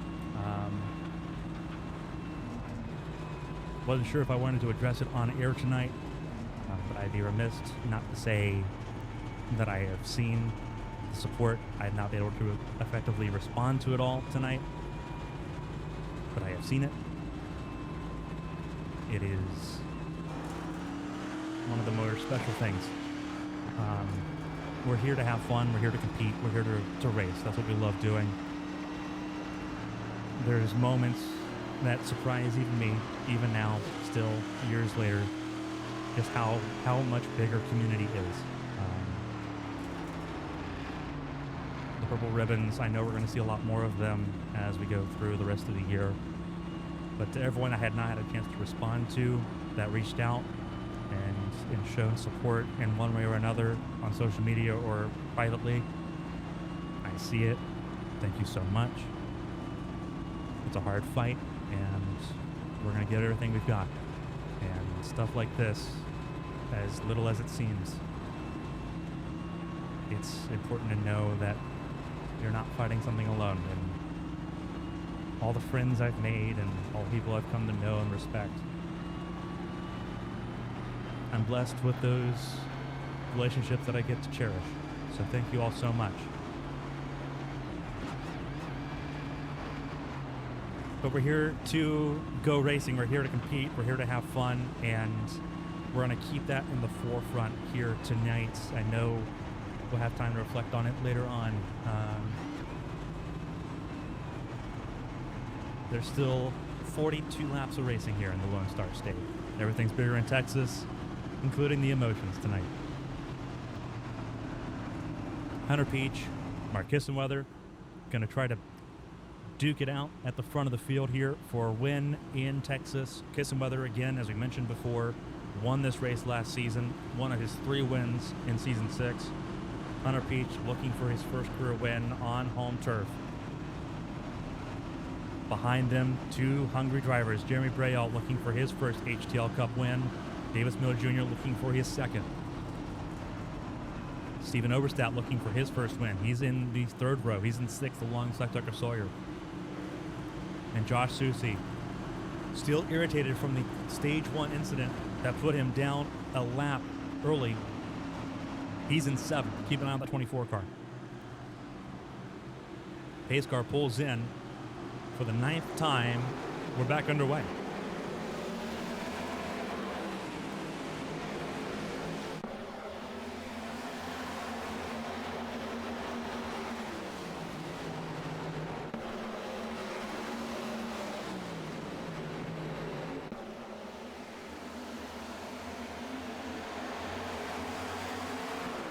caution out immediately once again. This is further down in the running order. And I believe it is here with Pacey Wygant at a turn 2. Not a lot of damage on the 00 car, so I think it might be one of those situations where the car just spun and everyone was able to avoid the 00. Well, let's take a look. New York native. Take a look from the blimp cam, and he is loose early out of turn 2. Cold tires here. Right there ahead of Clavitt, who we were right on board with under caution. He gets loose pretty early in the corner, it looks like here. We'll see how this plays out. There's Santiago ahead of him, the 26. Yeah, and it just breaks traction on him pretty early there in the corner. Does Clavitt help him out? No, Clavitt checks up for him. A pretty decent amount there. And yeah, just the spin that everyone's able to try to avoid here pretty easily, not near the front of the field. So minimal traffic impact there. And Wygant actually keeps it going in the right direction, keeps the car rolling. So great job there for Wygant there, even though he's down in 32nd. No damage there, gives him a chance to fight it back. See some cars coming down pit lane. Byron Jones, one of those cars. Josh Arnold. They'll both make time to come down the pit lane. And intriguingly, as this all plays out, Jeremy Braille got ahead of Hunter Peach on that restart. So Hunter Peach, not a great restart there. That go around will try again for the 10th time in a couple laps, but Braille will now be on the front row, and Peach will be on the bumper of the number 2.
About to go out in the pace car, giving us 1 lap to green.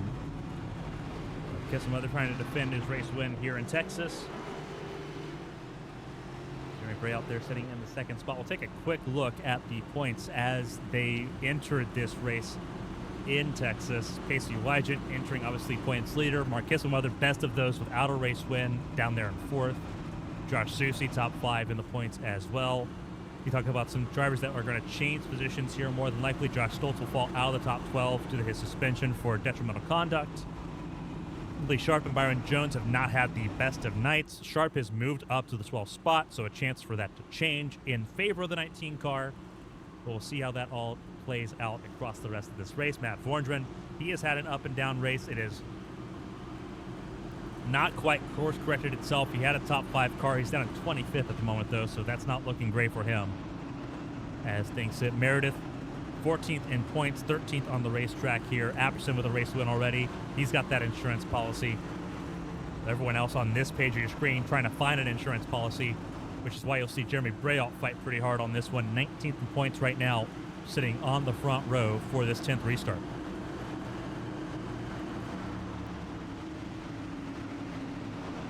And with that being said, less than 40 laps to go here in Texas.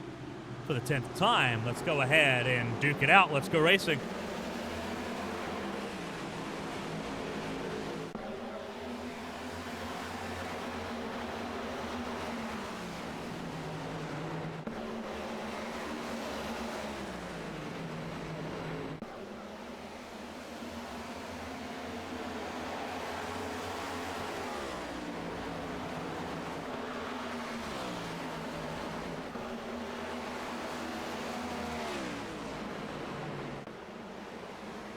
caution out once again, this time Sasek and Santiago. And that is a car stopped stationary in turn 3.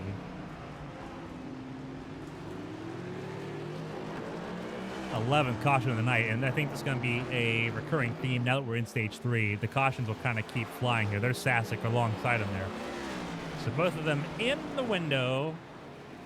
Let's take a look as to why. And that's a pretty interesting look as to why. 4 wide. That is Swatsworth to the far bottom of the racetrack there, the 6 car. Sasek in the 9, Santiago the 26, Flores in the 99. Now let's see if we can do ourselves a favor and back it up here. Oh, okay.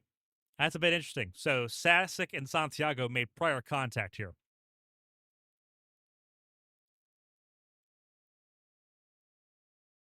Santiago gets a little bit loose. You see him step out.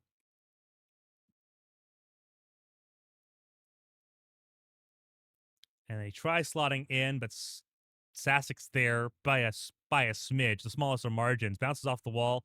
Flores has nothing to do with that, really, until here. And he's already up against the wall, so he's going to kind of just pancake it there. Fleming bounces off of Henderson.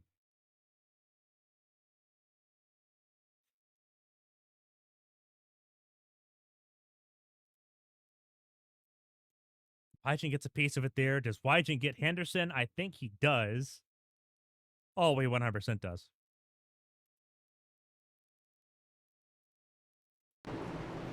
Ooh, good save by Henderson there.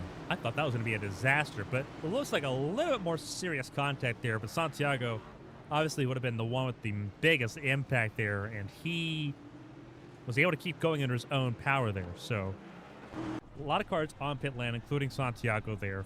Sasek on pit lane as well. You see that's Ross Baxter leaving pit lane. There's the 99 of Flores. Josh Arnold on the pit lane there. Byron Jones also on pit lane.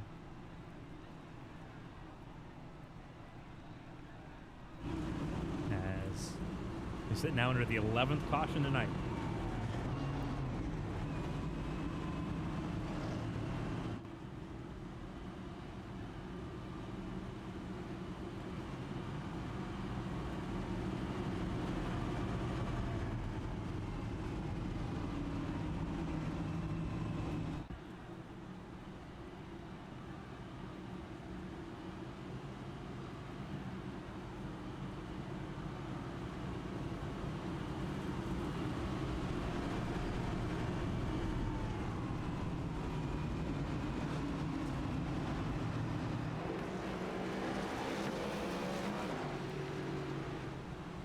Less than 35 laps to go.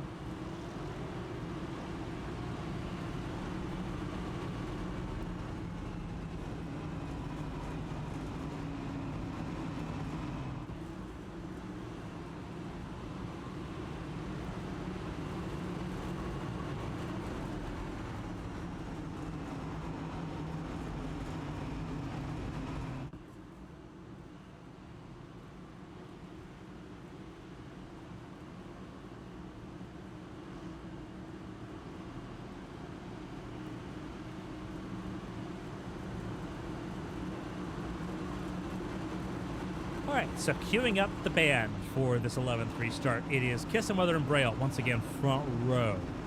Then it's Peach and Sawyer. 2 Texas natives there in row 2 now. Davis Miller Jr. alongside Josh Susi, 2 friends there in row 3. Josh Gaiman, Patrick Oberstadt, row 4. Steven Oberstadt and Lily Sharps up into the top 10. Let's see how this plays out. 11th restart coming up here, coming to 33 laps to go here in Texas. Green flag flies, away we go.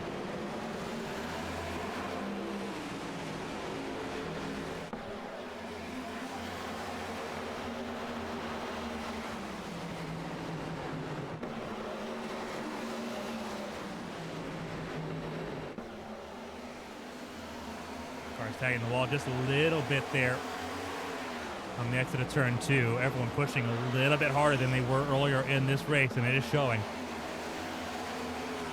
We'll see how this plays out. Meredith off racetrack here. In the grass, trying to keep it straight. And saved it. Pretty good work there by Meredith, even though it does kill his race for the moment. He's down in 30th. But no damage. He's able to fight it back and get something out of this race. Peach right to the bumper of Kissenweather. 2 car lengths is the gap at the front of the field. And he is driving like his heart depends on it. To the inside of the racetrack goes Peach, trying to drive around the 2 car of Mark Kissenweather. Peach had a really good run out of turn 3 and 4. Used it across the front straightaway to try to shoot the gap. He's got the ball on the racetrack still. Hunter Peach, though, he is looking really good. He gets the lead and he gets clear. Hunter Peach leads him home, 30 to go. Braille watching in third. If these two make an issue, he's going to be there to jump on it.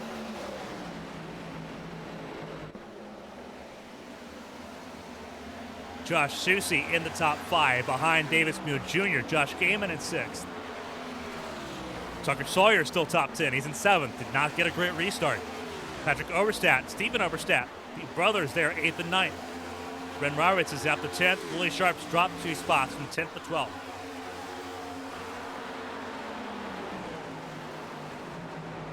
It is Hunter Peach leading at home, less than 30 to go.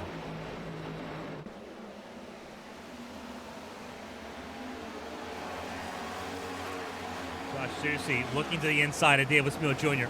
See what he can do. Try to move forward for that 4th spot. Smeel can't hold him off. Susie up to 4th. He was a top 3 car.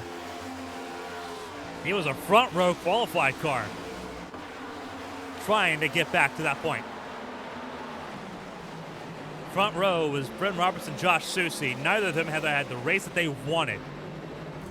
Bren Roberts, for comparison's sake, is nowhere close to this battle. He is down in 10th. Car inside lane, I think that is Markowski. We'll take a look here. Camera on him. There he is. There's the 33 coming down the pit lane. Significant damage out of turn number 2. And that'll be race ending for the 33 car tonight with less than 30 laps to go in Texas. You'll have to watch on and cheer his team on from the sidelines. The Carolina Beagle car is not doing bad at the moment, but they're not top 5. It is Toyota's 1st and 2nd, 4th and 5th, with a lone Chevrolet in the middle.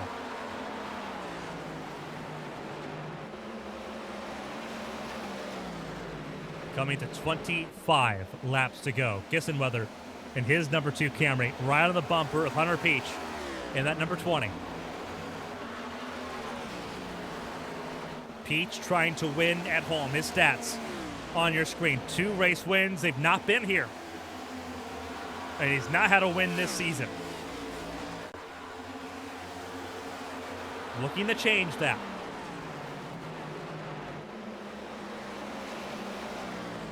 He has never won a race at home here in Texas Motor Speedway. Can he hold off the defending winner of this race to do so? Jimmy Braille, he has pulled lightning out of a bottle here. He prefers when the cars are a little bit looser, and that's what he gets in the short run. Caution is out for the 12th time, and it is Patrick Overstat.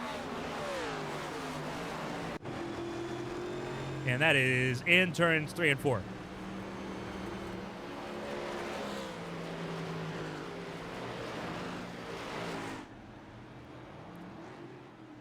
Not seeing a lot of damage on that car.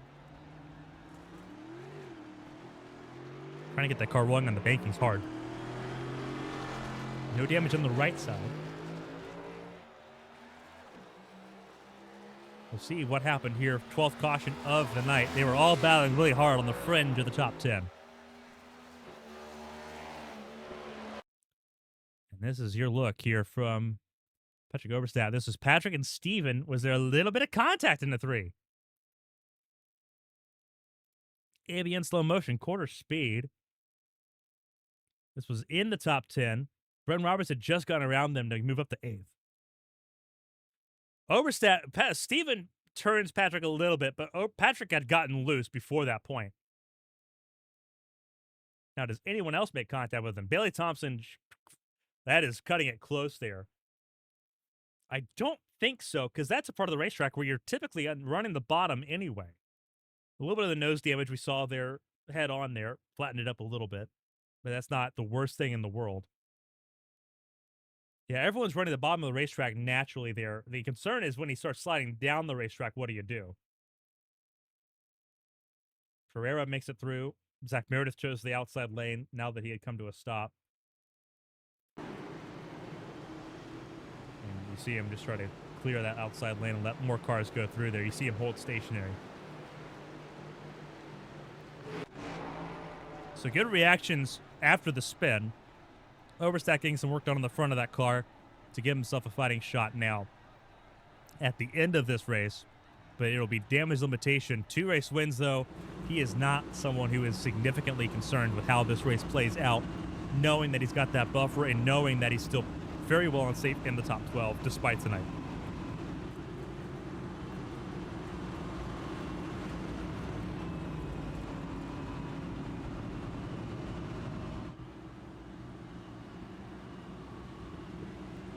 So we're getting close to 20 laps to go here in the Lone Star State. It is Hunter Peach that leads this restart. Alongside is race-long rival Mark Kissenweather. Josh Susie, though, now in the fray. He is up to 3rd and in this fight for the race win. Exciting times coming up here.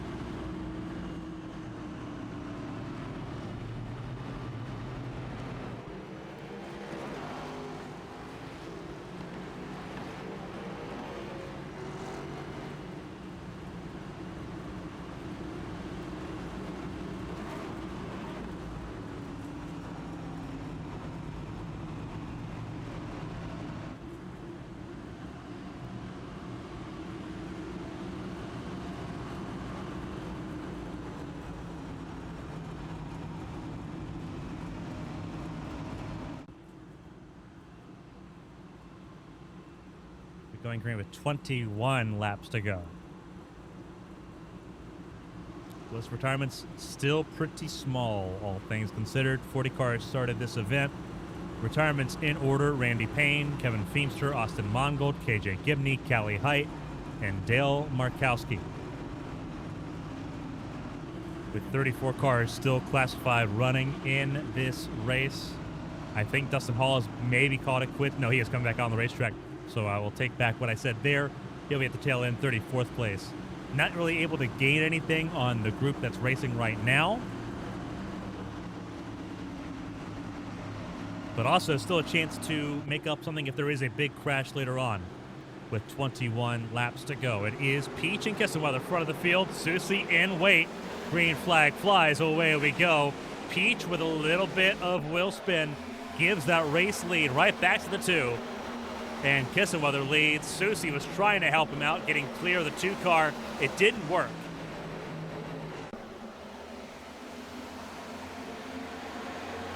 Trouble further back. That is Brady Smith in the fence in the 95. And 12th caution tonight is out. Took a little bit for that caution to come out. It is teammates for Josha Racing. It is Smith and Pereira that both came to a stop there at a turn 2. And we'll take a look as to why. Looking at Brady Smith here.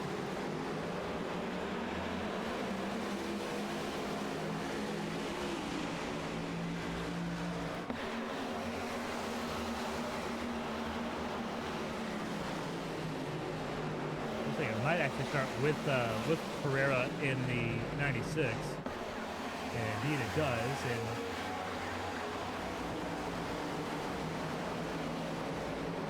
And a little bit of help there. It looks like that was from Fleming in the 18 to turn the 96 around. We'll double check on that.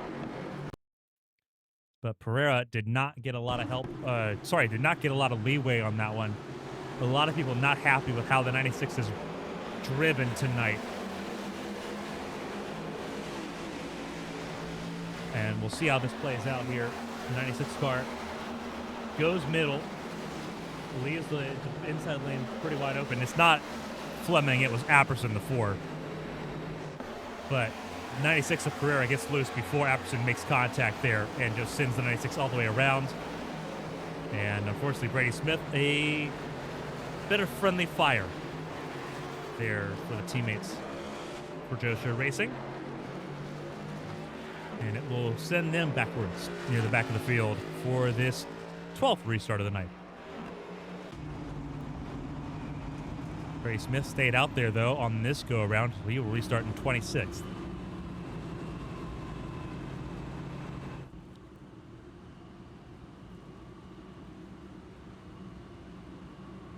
And in case you're wondering, next week we go to Chicago to race on the streets of Grant Park. Pretty hectic month of November coming up here. Chicago, Charlotte, Atlanta, and Pocono right before Thanksgiving. And then we start off December with a charity race at Kentucky Speedway that was planned before the news that came out today, but now has an even higher sense of importance. So we'll have more information on that race December 1st coming up here in a week or so once we finalize some of those details. But Monday nights continue to be the night for racing here on ABN for the HTL Cup Series. And we are going to have a slugfest for the race lead coming up here once again. Kissenweather, Peach, Smeal, Susie, Gaiman, all your top 5.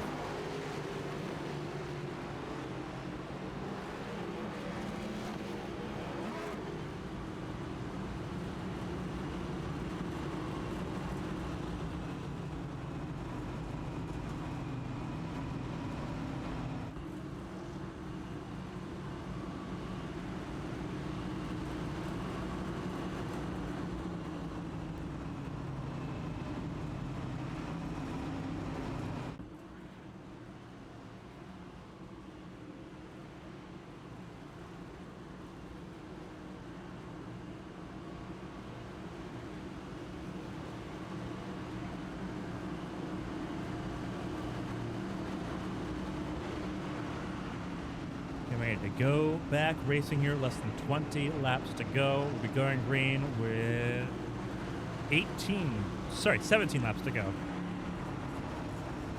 here in Texas.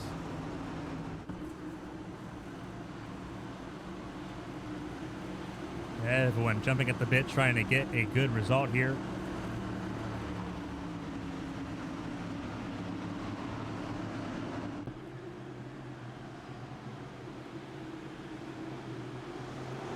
Green flag flies. Away we go for the 12th time.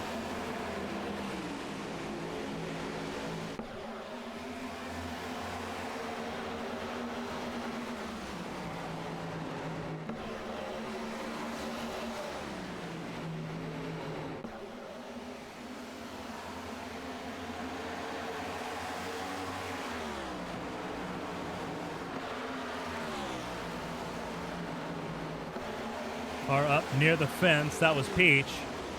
And he was up there not by his own volition. He's had an issue, and he's going to lose all those spots.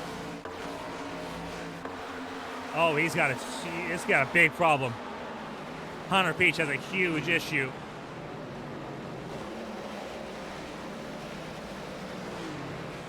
Something is amiss in that 20 car. Up at the front of the field, he is now 31st and counting. Yeah, something has gone wrong in that 20 car. It is not good.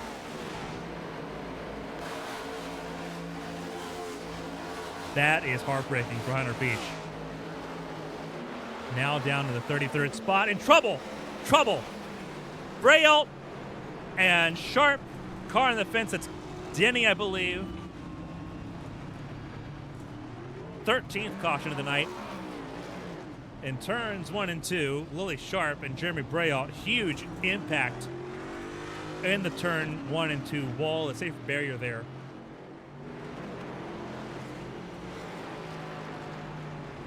Less than 15 to go. Let's take a look at what happened here. And this is going to be interesting.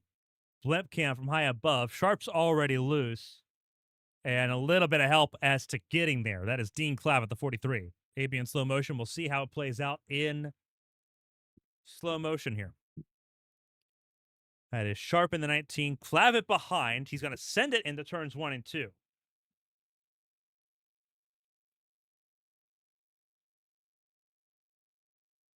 Yeah, Sharp's trying to get to the bottom of the racetrack, but is slowing up to do so. Had to lift to try to change lanes. Clavitt was able to keep speed to do that. Sharp gets thrown up the racetrack, gets off the nose of Flores. Nothing that Brayout can do in the situation. He is a bystander in that circumstance. And that's unfortunate for him because he had a good run coming in that 74 car. But a little bit of assistance from Dean Clavitt on that yellow.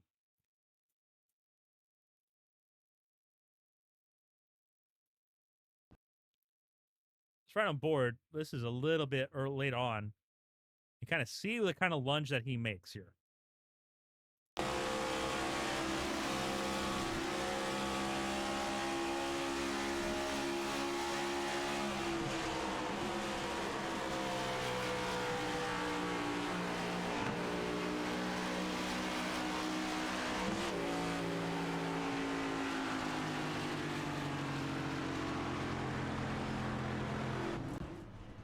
No one wanting to lift in that situation, and it shows. And it's going to be that way across the rest of this race, including the potential three overtime attempts that we have coming up here.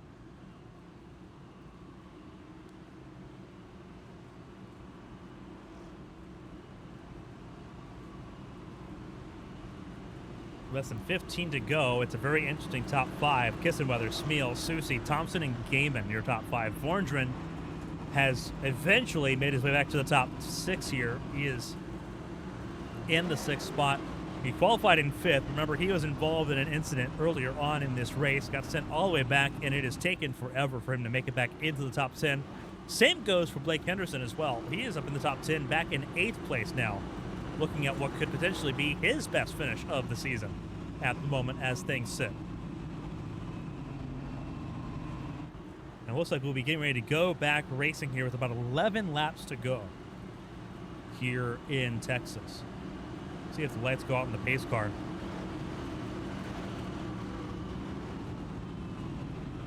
And they do. So 11 laps of racing scheduled to complete this race if we get to finish it under green.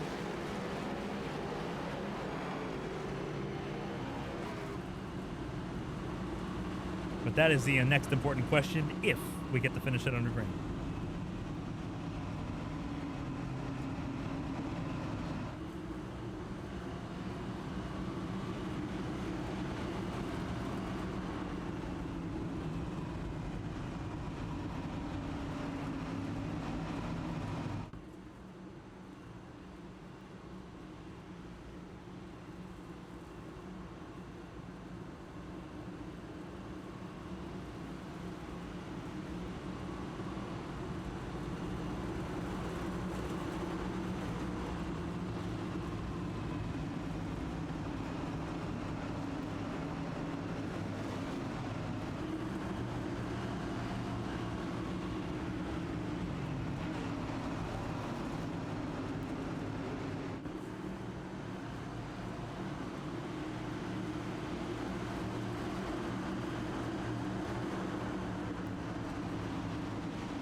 Green flag flies for the 13th time.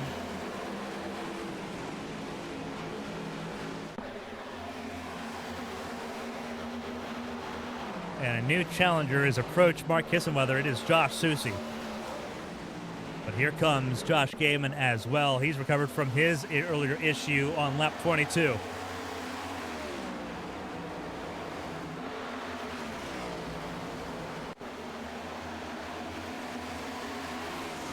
Coming to 10 laps to go.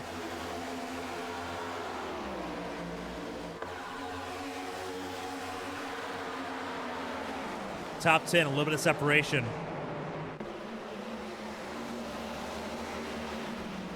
That evaporates in turns 1 and 2. That was between Henderson and Baxter, where the gap was for a moment. Still a little bit of one, but not by much.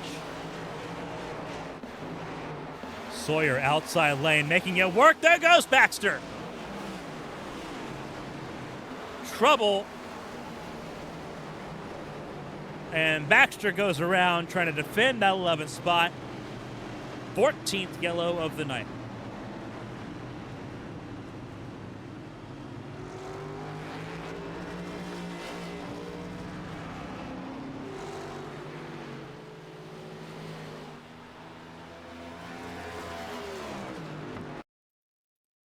So this is what happens here. This is a battle between Ross Baxter, Zach Apperson, and then Steven Oberstedt, the 3-car on the outer lane there.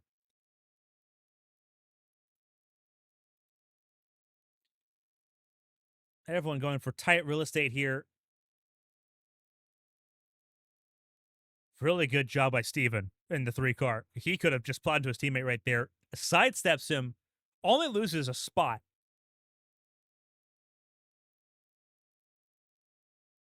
In that exchange. Ross Baxter, though, loses a lot more. Heavy impact there. I believe that was with Chris Fleming. Was who got into him, I should say. Not a whole lot Baxter can do when he's backwards like that.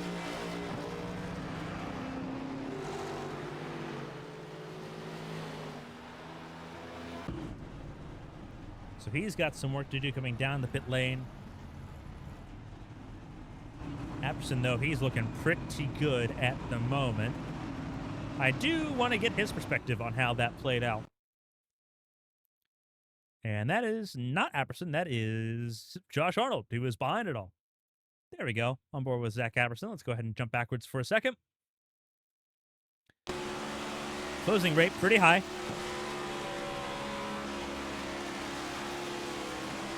Yeah, Baxter's trying to prove fade that one a little bit. Seeing that from Apperson's onboard. He starts in the middle, tries to fade down low. I'm not saying anything is wrong with the prove fade. I've done it plenty of times. But I can see where Apperson's coming from of you're in the middle and you're coming down after I made it there.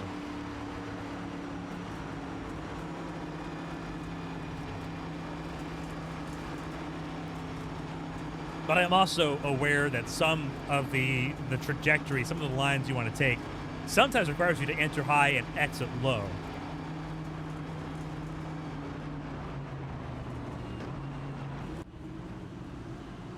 So there's Apperson. He is in the 12th spot, it looks like, behind Steven Oberstedt, or maybe ahead of him. Either way, they'll be beside each other, it looks like. They will be beside each other here, row 6. And it is Apperson in 11th, Oberstedt 12th.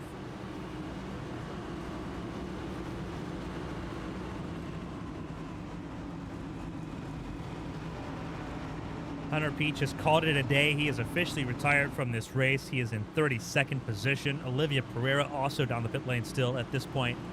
Not officially retired, but right now classified 33rd, having been on pit lane for repairs for 7.5 minutes. So Dustin Hall can move up potentially up to 32nd place with how things are playing out at the moment. That is for a driver that entered the race 23 laps down. So making something out of nothing in that situation for Dustin Hall in the best of circumstances. 31 cars on the lead lap from Kissawweather all the way to Gary Donaldson, who's had a very quiet day. He's watched a lot of carnage outside of his windshield, but he's avoided all of it, thankfully. Could not be said the same way at Michigan last week. Juggernauts at the front. Kissawweather, Susie, Gaiman. Top 3, Dean Clavitt. He's in the mix in 4th. Davis Muir Jr. 5th. Bryn Roberts 6th. For the 14th restart of the night. Less than 10 laps to go. Green flag flies. 6 laps to go.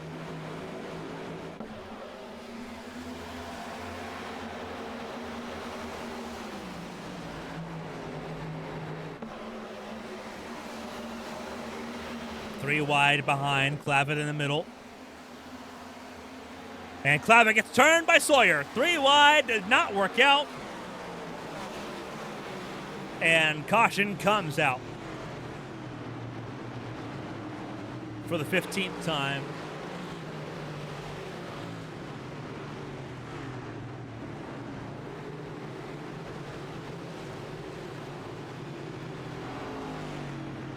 We'll take a look at that 14th restart as the 15th one comes up.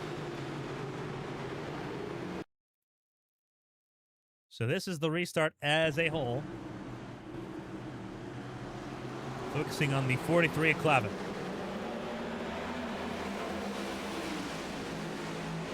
Not a great restart for the 43. Leapfrog there immediately by Gaiman. Outside lane, that's where Bren Roberts is. Looks like a little bit of contact. A little bit loose is where Clavitt ended up there. Sawyer tried... Clavitt was trying to rescue his car. Sawyer was trying to shoot a gap that wasn't really there at any point.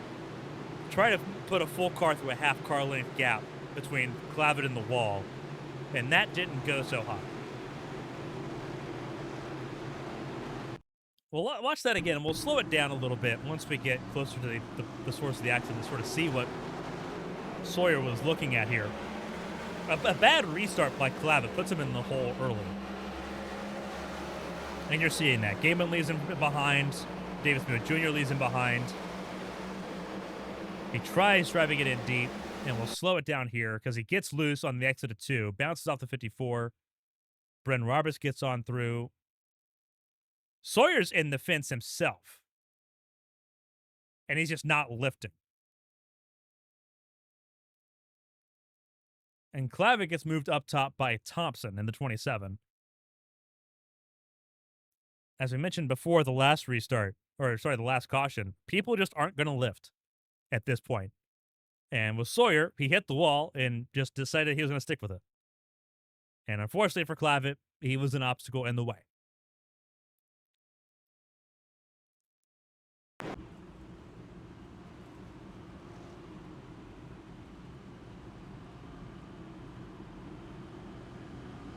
So Clavitt now down in 10th, Sawyer in 11th.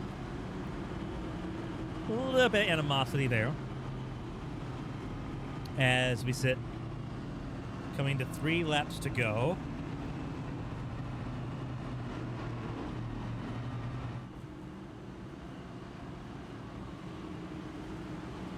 It is Kissenweather, Susie, Gaiman, Roberts, and Smeal, your top 5 as things currently sit.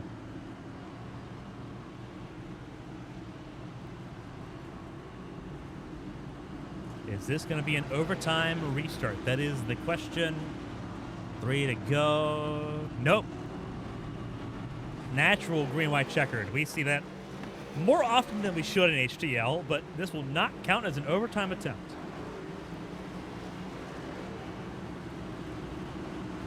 '15th restart of the night.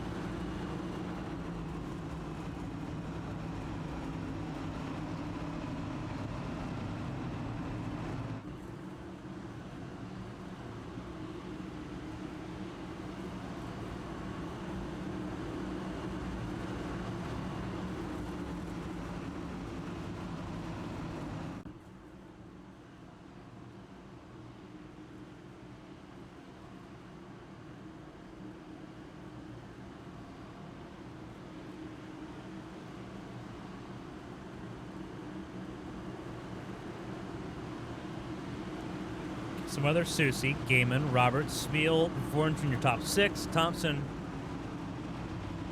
Henderson, Apperson, and Clavitt, your top 10. So far, a good day for Tombstone Motorsports. 3 of those cars in the top 10. But we know how things play out here over the last 2 laps of a race.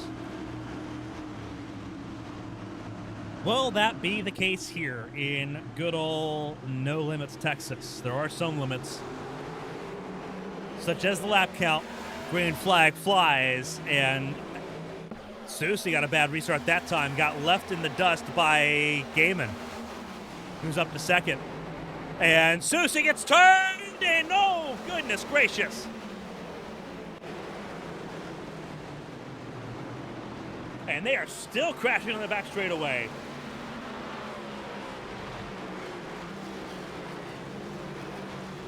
Clavin and Thompson on the back straightaway.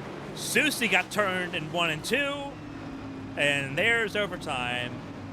Caution number 16 on the night. And Susie in trouble. And Susie's day is done on the spot. We have no camera on Susie. His day is completely done. Matt Vorndren was the bystander also included in that. Apperson's day also done.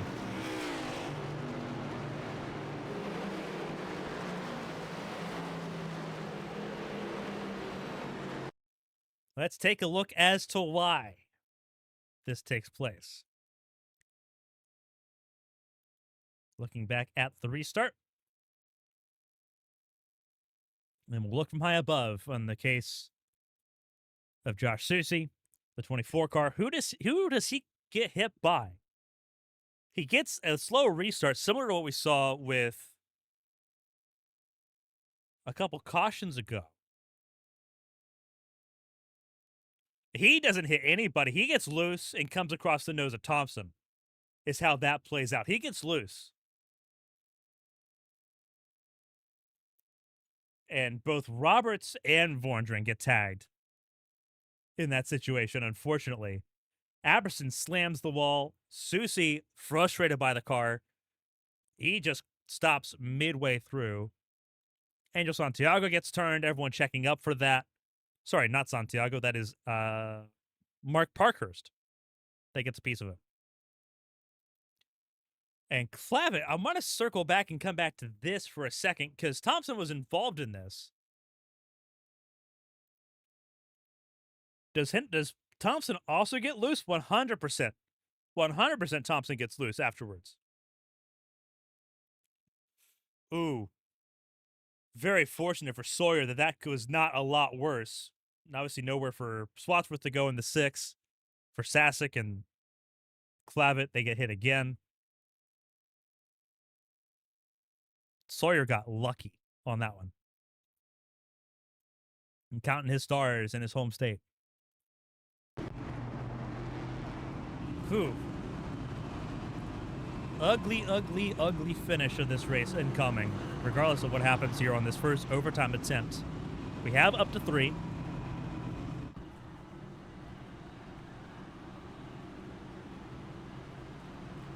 Gonna be using the first one real quick.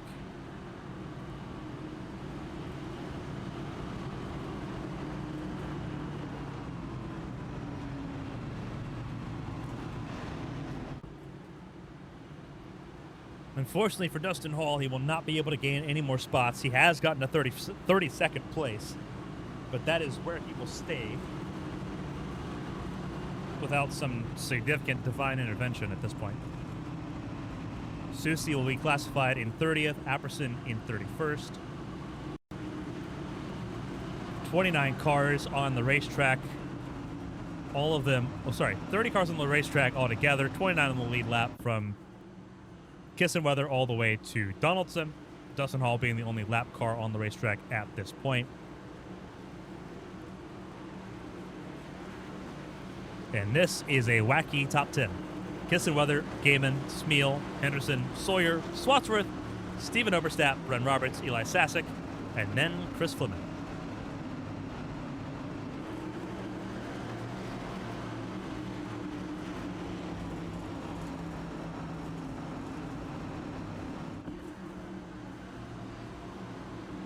We'll see how this one plays out. Overtime attempt number 1 in No Limits, Texas. Kissenweather's had the restarts pretty well handled, but Josh Gaiman's been pretty smart to them too. Green flag flies, away we go. And Gaiman was not smart to it that time. Davis Meal Jr. gets second place.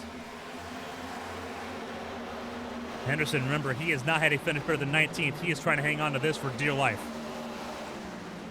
Lost the spot to Sawyer, who was on the inside lane, row 3. Got loose there out of turn 2. Remember, if we make it to the white flag, this race is official. We will not.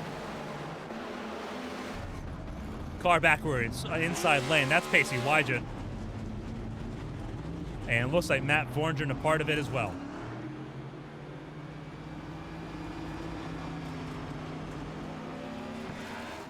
Second overtime attempt coming up. Car in the fence, that's Thompson. I don't know if that has anything to play with this. Kind of. Flavin in the middle of this 3 wide, the 81 on the inside, the 00 on the outside lane, and they just squeeze. And that's kind of on Vorngren coming up the racetrack when it's 3 wide. Klavitt gets fortunate to get out of that situation. And unfortunately for everyone in the top 10 that is not Kissenweather, they've got to rack up and try this again.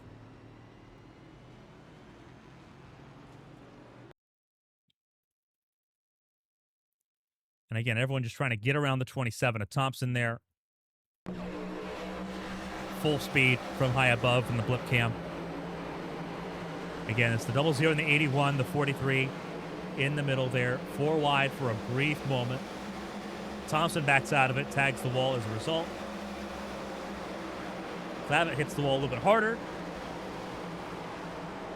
And 81 and the 00. Not the softest of taps, but also not race ending either. So we're on caution 17 now tonight.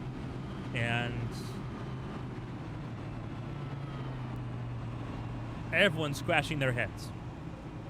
This was supposed to be Richmond. That race was pulled after what happened at Kern Raceway with 23 yellows.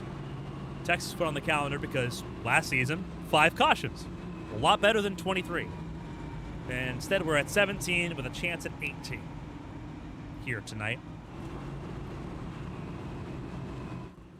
And at this point, I think we can stop blaming the racetracks.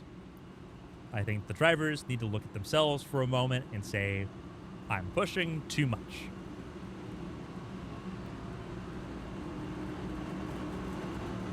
I think that we're at this point right now as we come ready to come to the second overtime attempt.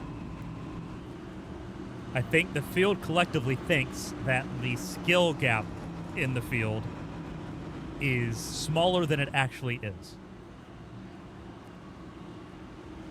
And as a result, everyone's pushing harder to reinforce that mindset that the skill gap's not that far, when in reality, the skill gap's pretty wide.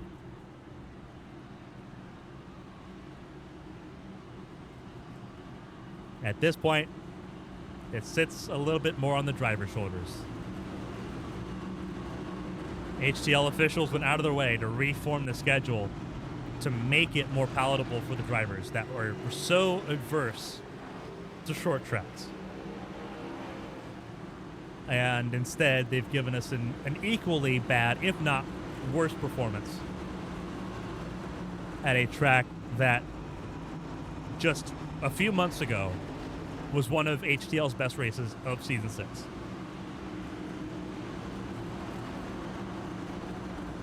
That race was not on ABN. That was on SRM. I was racing in that race. That race was a fantastic race. This race has been a nightmare in the cockpit. And there's a mirror in the center of each of these cockpits. The drivers need to look at it and look at themselves when this race is done.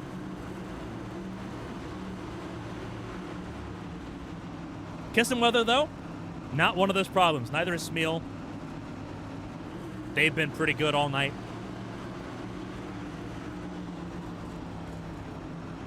They're trying to make sure that the race ends the way it's been for them. They're trying to get a result that represents the effort that they've put in tonight. Can't blame them. Josh Gaiman, Blake Henderson, they've recovered from their mistakes. They've not had perfect races. They're trying to bring home something positive they've learned. What can we bring home on this second overtime attempt? The 17th restart is underway.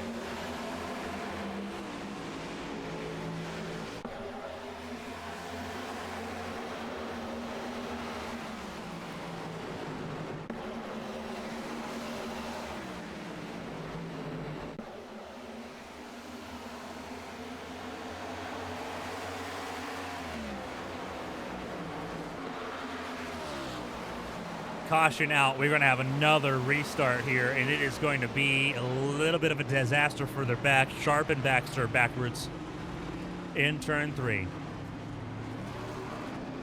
This will be the last chance for an attempt to end this race under green.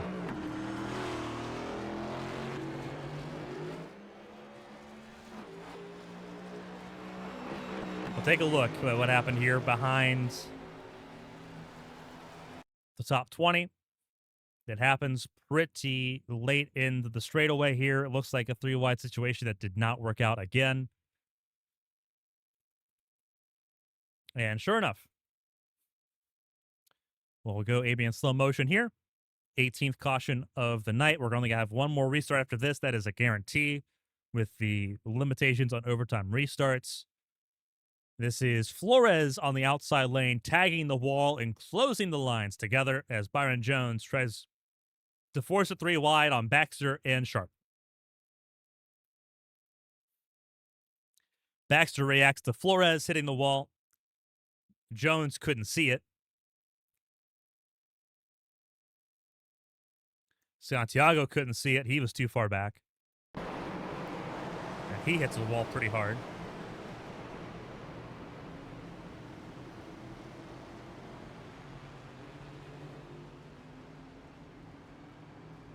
And that's probably the most innocuous crash of the last 40 laps.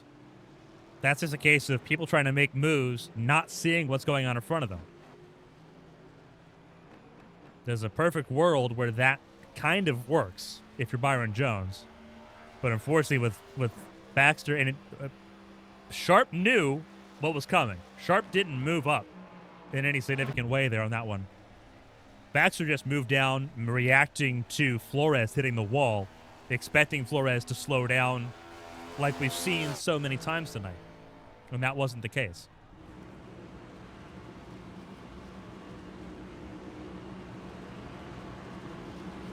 But Byron Jones had already made his move. He had telegraphed that move out of 2. And unfortunately, by the time he realized there was a problem, he couldn't really back out of it because he was already wedged in. So we'll give this another shot. Kissenweather, Gaiman once again front row, and Kissenweather's blown Gaiman away twice now on the restarts. Smeal in 3rd, Bryn Roberts up to 4th, the pole sitter trying to get back to the podium. Steven Overstat looking for a good result. He is 5th alongside Tugger Sawyer. Blake Henderson back where he started this race. He's in 7th, but he needs a good restart. He has not figured out these restarts at all tonight. He has lost spots the last 3 restarts back to back to back. Fleming 8th alongside him. Swatsworth and Patrick Oberstadt in the top 10 as things sit. Is that going to be the case when we get to the white flag? Probably not. But that's where we're at right now. And again, this is the last attempt at an overtime restart. If we get a caution before the white flag, this race is over.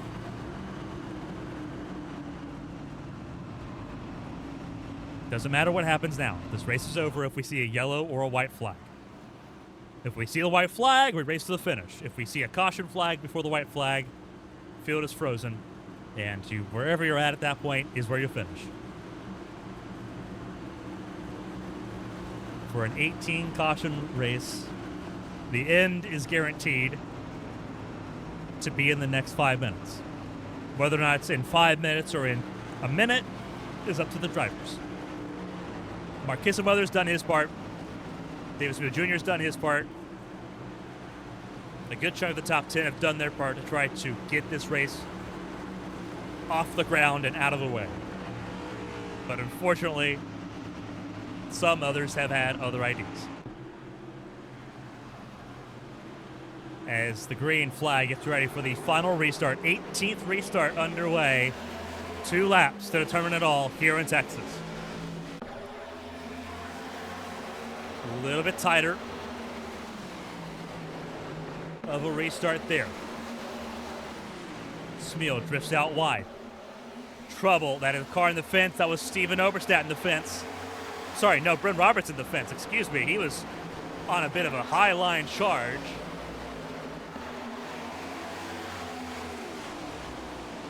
And would you know, we got to the white flag. 1 lap to go, presented by Southern Cleaning Company.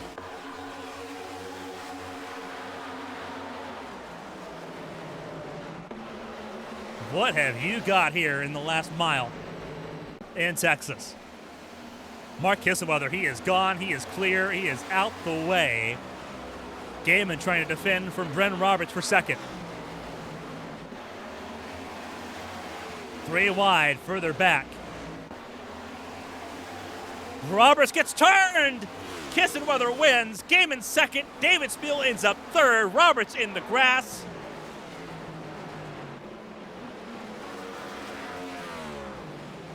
Roberts crosses the line 8.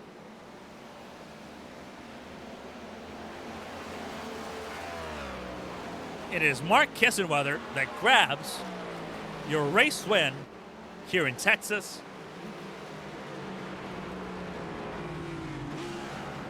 Mark Kissenweather, Josh Gaiman, David Spiel Jr., your podium from a frantic race here tonight.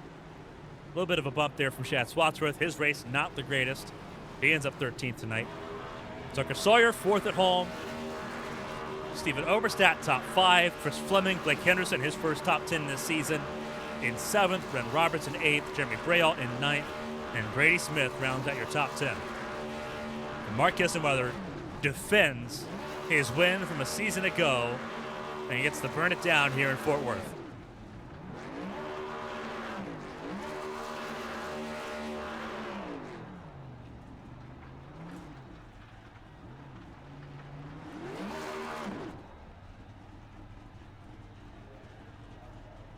Gets to celebrate here in Texas, burn it down. And we'll hear from podium finishers here in just a moment. Going to be some interesting thoughts about this race and the 18 cautions, knowing that an even more aggravating race for some, Chicago, comes up in just 7 days. Going to be interesting to hear some of those voices. Before we do that, we'll step aside for a few seconds, let everyone collect their breaths, collect their thoughts before we do an interview here in Texas. Stay tuned. Post-race coverage continues after this.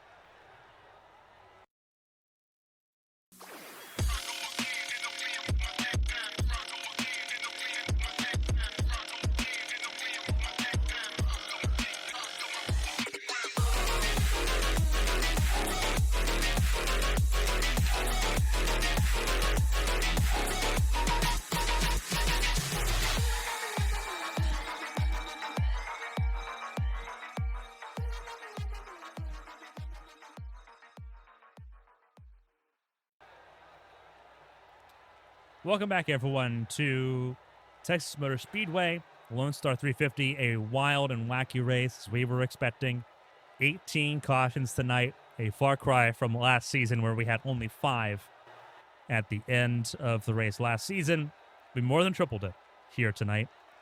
Mark Kissenweather, though, keeps one thing consistent, and that is that 2-car in victory lane, winning for the second time in succession here in the Lone Star State. Josh Gaiman gets his first podium since coming back to HTL Racing, as does David Spiel Jr. in the 54, finishing in 3rd.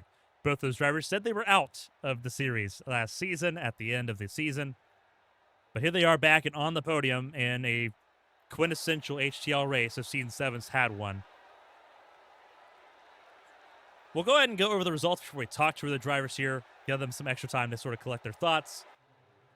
No one should be happy with this race and how this all played out. Mark Kissenweather, though, should be the happiest of the bunch. He did what he needed to do and was able to repeat that success over and over and over every restart at the end there over Josh Gaiman, David Spiel Jr., Tucker Sawyer, Stephen Oberstadt. They get good results. They needed those results, especially if you're needing it for Stephen Oberstadt or Tucker Sawyer.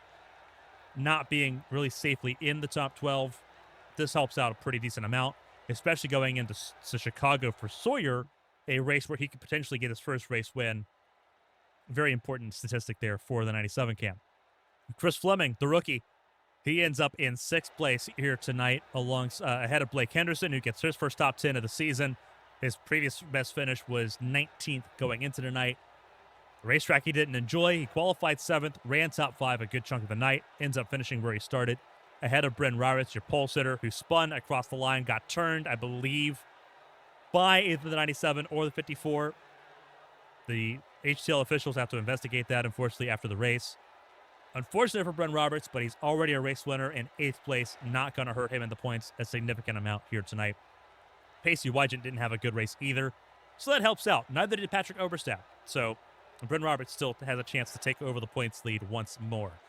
Jeremy Brayout wanted a chance at a race win. Contact with Lily Sharp, a couple cautions before the end of the race, moved him out of that competition. He moves back into the top 10 at the end, finishing 9th. Brady Smith filling in for Josh Stoltz, who was suspended for detrimental conduct, ends up in the top 10 ahead of Zach Meredith and Josh Arnold, who rounds out your top 12.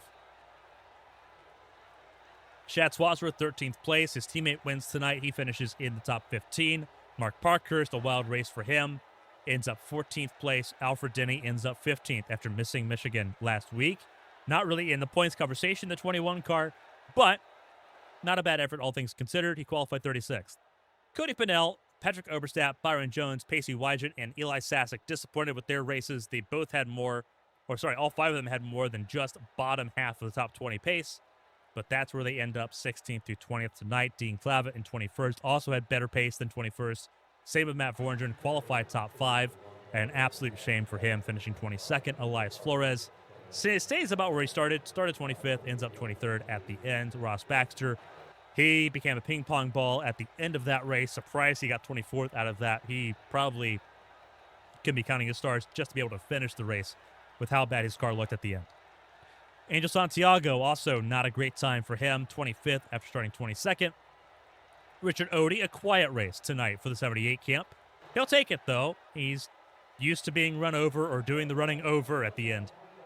So he should be pretty easy to get through into Chicago next week. Gary Donaldson, lead lap finish. Finished 27th after starting this race on the back row. Bailey Thompson, Lily Sharp, Dustin Hall round out your top 30. Dustin Hall, ultimately, with the amount of yellow flag laps we had at the end of the race, got enough to leapfrog Josh Susie and Zach Apperson, moving them out of the top 30. The retirement list begins with Josh Susie through Apperson, Hunter Peach, Olivia Pereira, Dale Markowski, and Callie Height, all out for one reason or another. KJ Gibney, Austin Mongol, Kevin Feemster, Randy Payne, all out of this race early on. Chelsea Carter and Riley Garcia, they qualified 28th and 35th on time, but due to being open and being slowest of the open cars, did not qualify and are not classified tonight in this race.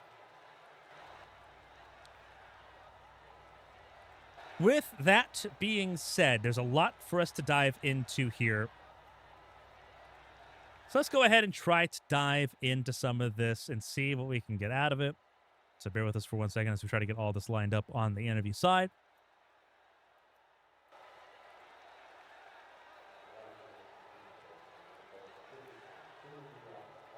Bear with us momentarily here.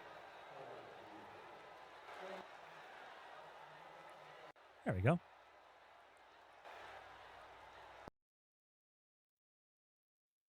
All right, so to kick things off, we'll start with the 3rd place finisher tonight, David Smeal Jr., who had a pretty interesting race, but ultimately not a bad effort for him here tonight, all things considered. See if we can go ahead and drag him in. David, this is Carmen from the ABN booth. 3rd place tonight. A wild race to do so, 18 cautions and a bit of survival to make it happen. Walk us through it. Oh, that was a wild one. Early, it was just conserve tires, take track position where I could. I think I passed like 15 cars on that first long run that we had, and then it was just keep track position. Just a whole lot of, especially the end, the last stop and start really screwed me up a little bit. But overall, probably an undeserved result at the end, given there were guys with fresher tires. It could have been a lot more aggressive, but overall a good one. This was obviously not something that you were planning to have to deal with this season. It looked like you were on the outs here. Being a spotter for KJ Gibney for part of the season, ended up being drafted at NFG in the 54 to replace Tyler Ratliff, Alfredo Hidalgo, following Willow Springs.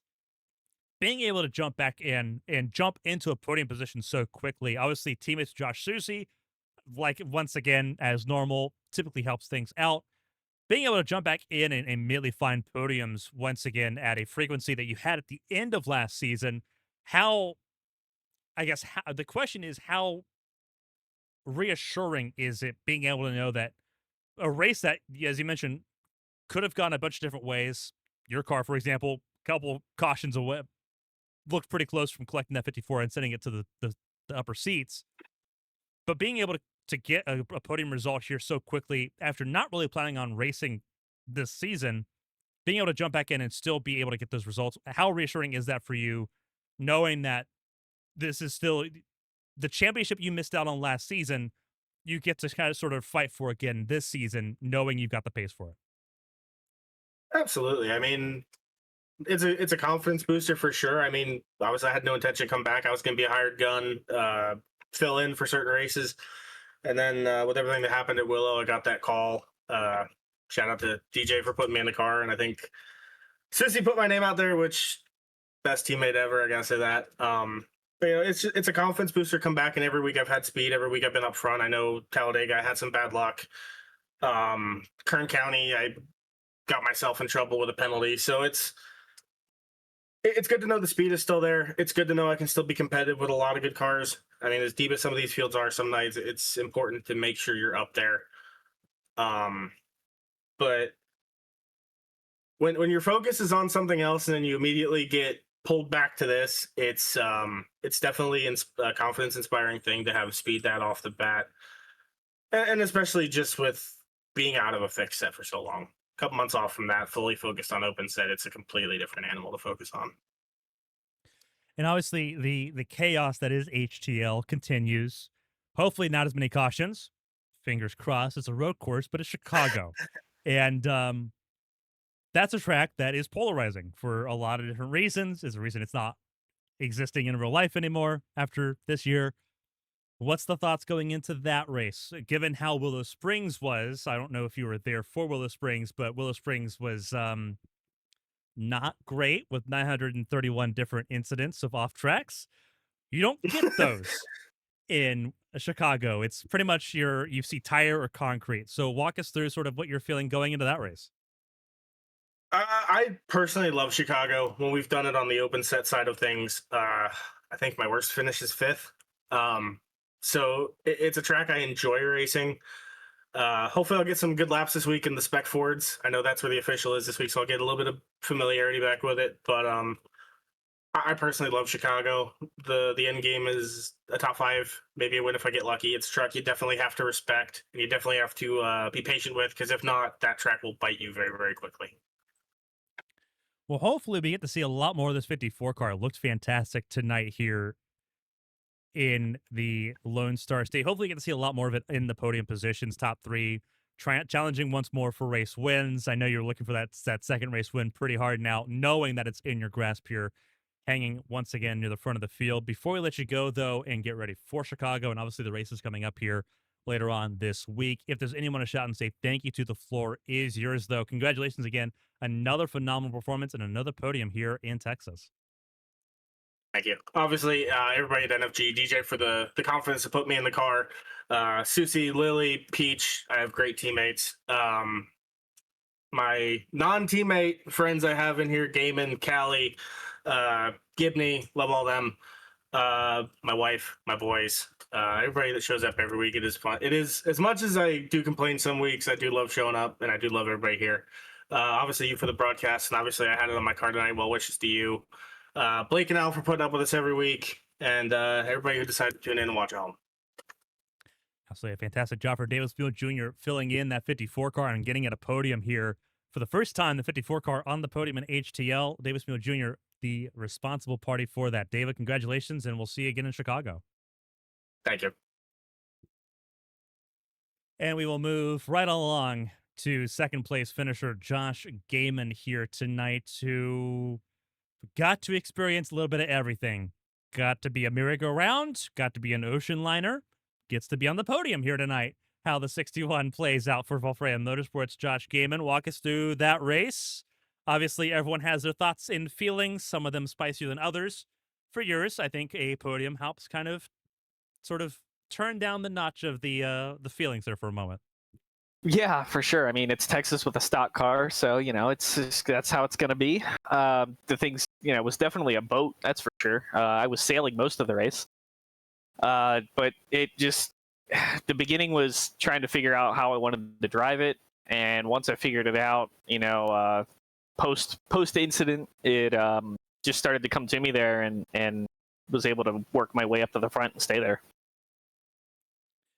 Obviously, the talking point going into this was we replaced Richmond with Texas, given how Kern County went and sort of the concern of, okay, short tracks just are not going to stick.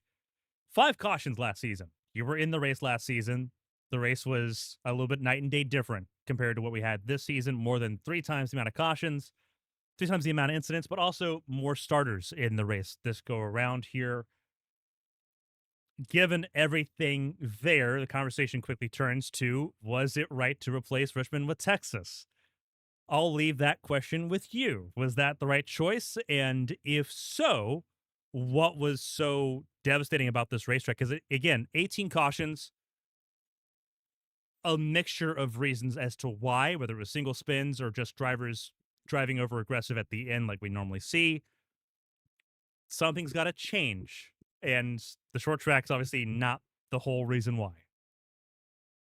Yeah, it's definitely not any of the tracks. It's never been the tracks. It's the way people drive each other. The car on the new tire definitely does not let you just huck it into the corner like you used to be able to. If you go too hard into it, the car will bottom out, and then it wants to kind of go wherever it wants to go, and you don't have a say in that really.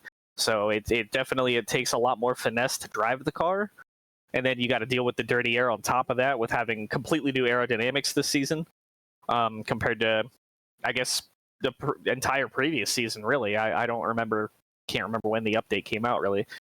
But the car it's completely different now. You can't race each other the same. You can't drive the car the same at all. And we could go to the world's smallest track. We could race the Sonoma Oval, and guess what? We could have 2 cautions, or we could have 25 cautions. It really just comes down to people not thinking they deserve to be in the lead and earning their position. And we're going to see more of this conversation go on into Chicago next Monday. Obviously, Willow Springs, pretty much a pretty unmitigated disaster that just avoided all calamity because of how wide open that track is. 931. Sorry, not 900, 231 off-track moments in Willow Springs. You don't have that opportunity at Chicago with 40 cars or even anywhere close to that, 35, 34 cars. That is a chance to be another issue coming up here in 7 days. How do you prepare for that? Because it's either you're on the front of the field or you're in the hurricane. Yeah, it's street course racing is a very different animal. Luckily, I'm a huge supercars fan, so it's kind of bread and butter. The car's not really the same. It's got I want to say it has less downforce, but it really doesn't. It's just a lot heavier. It's very more lively, very much more lively than a supercar is, but still kind of the same basic concept. When it comes down to it, it's how it was designed. Be better on a road course, but the car still is just it's a little nightmarish sometimes. But I like the track.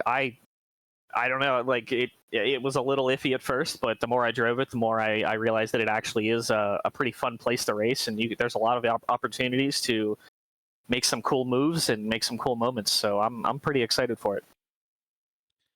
Well, with Chicago coming up here, obviously a fantastic way to bring a podium once again to Valfreya Motorsports here in that 61 car, uncharted. So you've had to qualify your way in all the way through this season so far, but an outstanding result so far. A second place here at Texas. Before we let you go, we'll let you get ready for the races coming up later on this week, and then Chicago on Monday. If there's anyone to shout and say thank you to, the floor is yours. Congrats on the effort and the great comeback drive to get on the podium. Yeah, thank you. Just shout out the people that I've been racing with for, I guess, about 2 years now. Is Susie and Smeal and Callie and everyone there for all like working together, and Kevin for bringing me in. And helping me out get back into the series as much as I was kind of, not really wanting to again. And then eventually it was kind of I'm kind of bored now. What do I do? And, with certain situations that happened a couple of weeks ago, it was a possibility opened up, and I said, whatever, I'll just come back in an open car anyways and see how things go. So yeah, thanks to them for sticking by me and racing with me, and we always race each other really hard, even if we are teammates or not. So it's been a good time. And shout out to the admins and for you for doing these broadcasts as always. Absolutely. Obviously, a fantastic job, Josh Gaiman, second place here in the Lone Star State. He'll try to go one spot better next week on the streets of Grant Park in Chicago. Congratulations. Thank you. Josh Gaiman, their second place finisher here tonight. A fantastic job for him. We do have a man of the hour going back to back in the Lone Star State. Mark Kissenweather winning here at Texas Motor Speedway for the second season in a row. Had to battle someone the entire time, whether it was hometown driver Hunter Peach, whether it was Josh Susi, whether it was Josh Gaiman, constantly fighting somebody, especially at the end with all those restarts. Perfection, hard in an eye. And you drove about as perfect of a race as you can with 18 cautions tonight. Mark, walk us through it. Yeah, it was just trying to stay with the leader on the restarts. I think I restarted. The lowest I was like fourth, but once I got to Peach, whoever was in front coming off of two were gonna pull away. So just me trying to stay there with Peach and try not to let him get the run out of four because he was so fast with 3 and 4, and I was just trying to baby it because I didn't want it to get loose or anything. But just once I got the lead, I just had to nail all the restarts and clear everybody as quickly as possible. And obviously, this is going to be a big deal for you. You were the best of the drivers that did not have a race win going into this race. The race wins, as we know, an insurance policy if the season goes haywire, as it can in HTL. Again, look at the history of the season so far through the first 7 races for you. With how last season ended, with that slump coming at the worst possible time, getting a race win and getting that insurance policy early, knowing you've got that in hand, how does that what does that do for you as far as going into, especially next week in Chicago, a race where there's going to be some road course aces that come in trying to go through and do that race and try to win that race. But it's a difficult race anyway. And the last road course we saw, we had 231 off tracks. You don't have a chance to have any at Chicago next Monday. What's the process going into that race, knowing that this is now in your pocket? It makes me feel a little bit better that I don't have to really push and possibly make a mistake. Chicago's really, really tough to keep it within the walls, to keep out of other people. So I'm glad that I have a win, and just gonna try to take my time, survive the chaos, survive all the nuclear bombs that are around you at all times. It did feel a little bit like Fallout today with all the explosions on the racetrack. That is for sure here. Obviously, your 4th career race win, 2nd here at Texas is a big ordeal here. Crown Jewels coming up here in the month of November after Chicago. A lot of racetracks that kind of fit into your wheelhouse. Charlotte on November 10th. Atlanta, November 17th. We know Militia Racing Club has a really good plate track package. Pocono, November 24th before Thanksgiving, and then Kentucky, another intermediate on December 1st. A lot of good races coming up for that team. Getting a race win here at Texas, does that boost the confidence level of maybe not only maybe you bagging another race or two and helping that insurance policy, but also thinking maybe Josh Arnold can grab another race win and help himself out and join you in both Shad, who won Daytona earlier this season, in trying to get insurance policies for everybody here? Yeah, definitely. Just I think I'll help Josh Arnold out a little bit on these upcoming races. Maybe not Chicago, but the 1.5 miles and super speedways. He definitely has a shot. He could do it. He could definitely pull off a win, maybe 2 wins this year. It's just all about being in the right place at the right time. We get to see what happens here. Obviously, we know how good this team can be after Chicago. Everything kind of falls Militia Racing Club's way, so we're excited for that. You get to go through Chicago with a little less weight on your shoulders with this race win here tonight. Before we let you go and let you celebrate, if there's anyone to shout and say thank you to, though, the floor is yours. Congrats on a phenomenal drive, your 4th career race win, and Yeah, I'd like to thank JonesPND.com, Go Times Cards, Coulter's Cards, and Militia Racing Club for the strategy calls, helping me when to pit and stuff. absolutely a fantastic job there. I'm not sure if there's anyone else. We had a little bit of an audio issue, so some things cut out. If you want to repeat that. All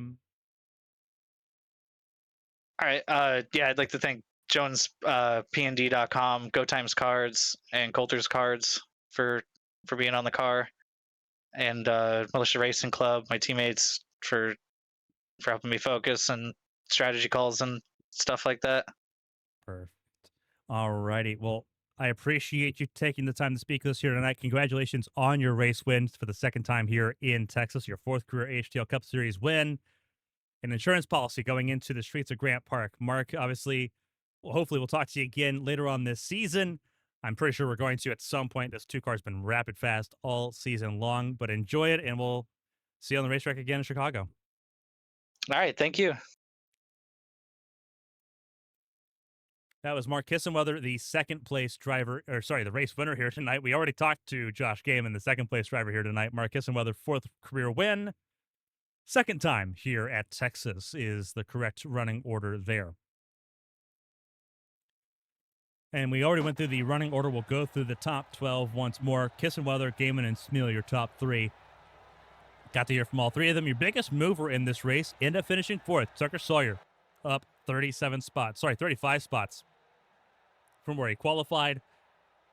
Stephen Oberstadt in the top 5. Chris Fleming, great result for him as a rookie there, getting his first top 10. Blake Henderson, his first top 10 of the season. Helps him out significantly. Sitting 34th in points going into tonight. He'll be a lot happier going through Texas into Chicago. Bryn Roberts, your pole sitter. Wild race for him. Unfortunately, ends up settling for only 8th. Jeremy Brault, top 10 for him, but he was looking for so much more. Brady Smith filling in for Josh Stoltz, suspended for that detrimental conduct from a week ago in Michigan. He'll be back next week in Chicago in the 95 car. But Brady Smith rounded out the top 10 there. Zach Meredith rounded up 11th, and Josh Arnold ends up in 12th. Looking forward beyond Chicago at Charlotte, at Pocono, at Kentucky, at Atlanta. All 4 of those races should be in at Militia Racing Club's wheelhouse. Josh Arnold not out of it by any chance. It is a quieter time here in ABN for the fall months here. There's a lot of stuff going on that's not being broadcasted. Coming up here is the Champ Car Challenger Series beginning next month on Wednesday nights using the Indy Lights machine. And then we have a throwback IndyCar Series based on the 2011 season, the old Dallara IR05. That begins a couple Sundays from now in ABN. HTL Cup Series racing continues next week, as we mentioned it. Chicago, the streets of Chicago, going to be a lot of fun, going to be chaotic. Going to be guaranteed a little bit shorter than this race tonight because of the lack of cautions, but that means mayhem as well. And then we also have the ARCS High Octane Series that has been on a part-time basis. Hopefully we get to broadcast that race again coming up here. They race at Chicagoland on Saturday. They got more races coming up as well. Having a lot of fun here. We started the night with heavier hearts. Not easy, the fight I've been dealing with for the last 3 weeks, and will be looking forward to indefinitely. The support that I've been shown has been greatly appreciated. There's going to be a lot of purple you're going to see on ABN across the next few months as this pancreatic cancer battle continues. But I want to say thank you. There's not a lot of times where we get to say thank you and be genuine and be courteous about it. But genuinely, thank you. Thank you all for the last 5 years of esports coverage that I've been able to showcase and for everyone to be able to tune in. Thank you for everyone beyond that for all the times we've been able to play on NASCAR Racing 2003 and all that fun stuff. It means a lot. We're here to have fun, and we get to have more fun next Monday in Chicago. Until next time, but on behalf of everyone here for HTL, for Anderson Graphics, for the HTL Cup Series, all of its partners, and everyone here at ABM. I'm Carmen Sienna. Thank you all so much. Stay safe. Stay healthy. We'll see you soon.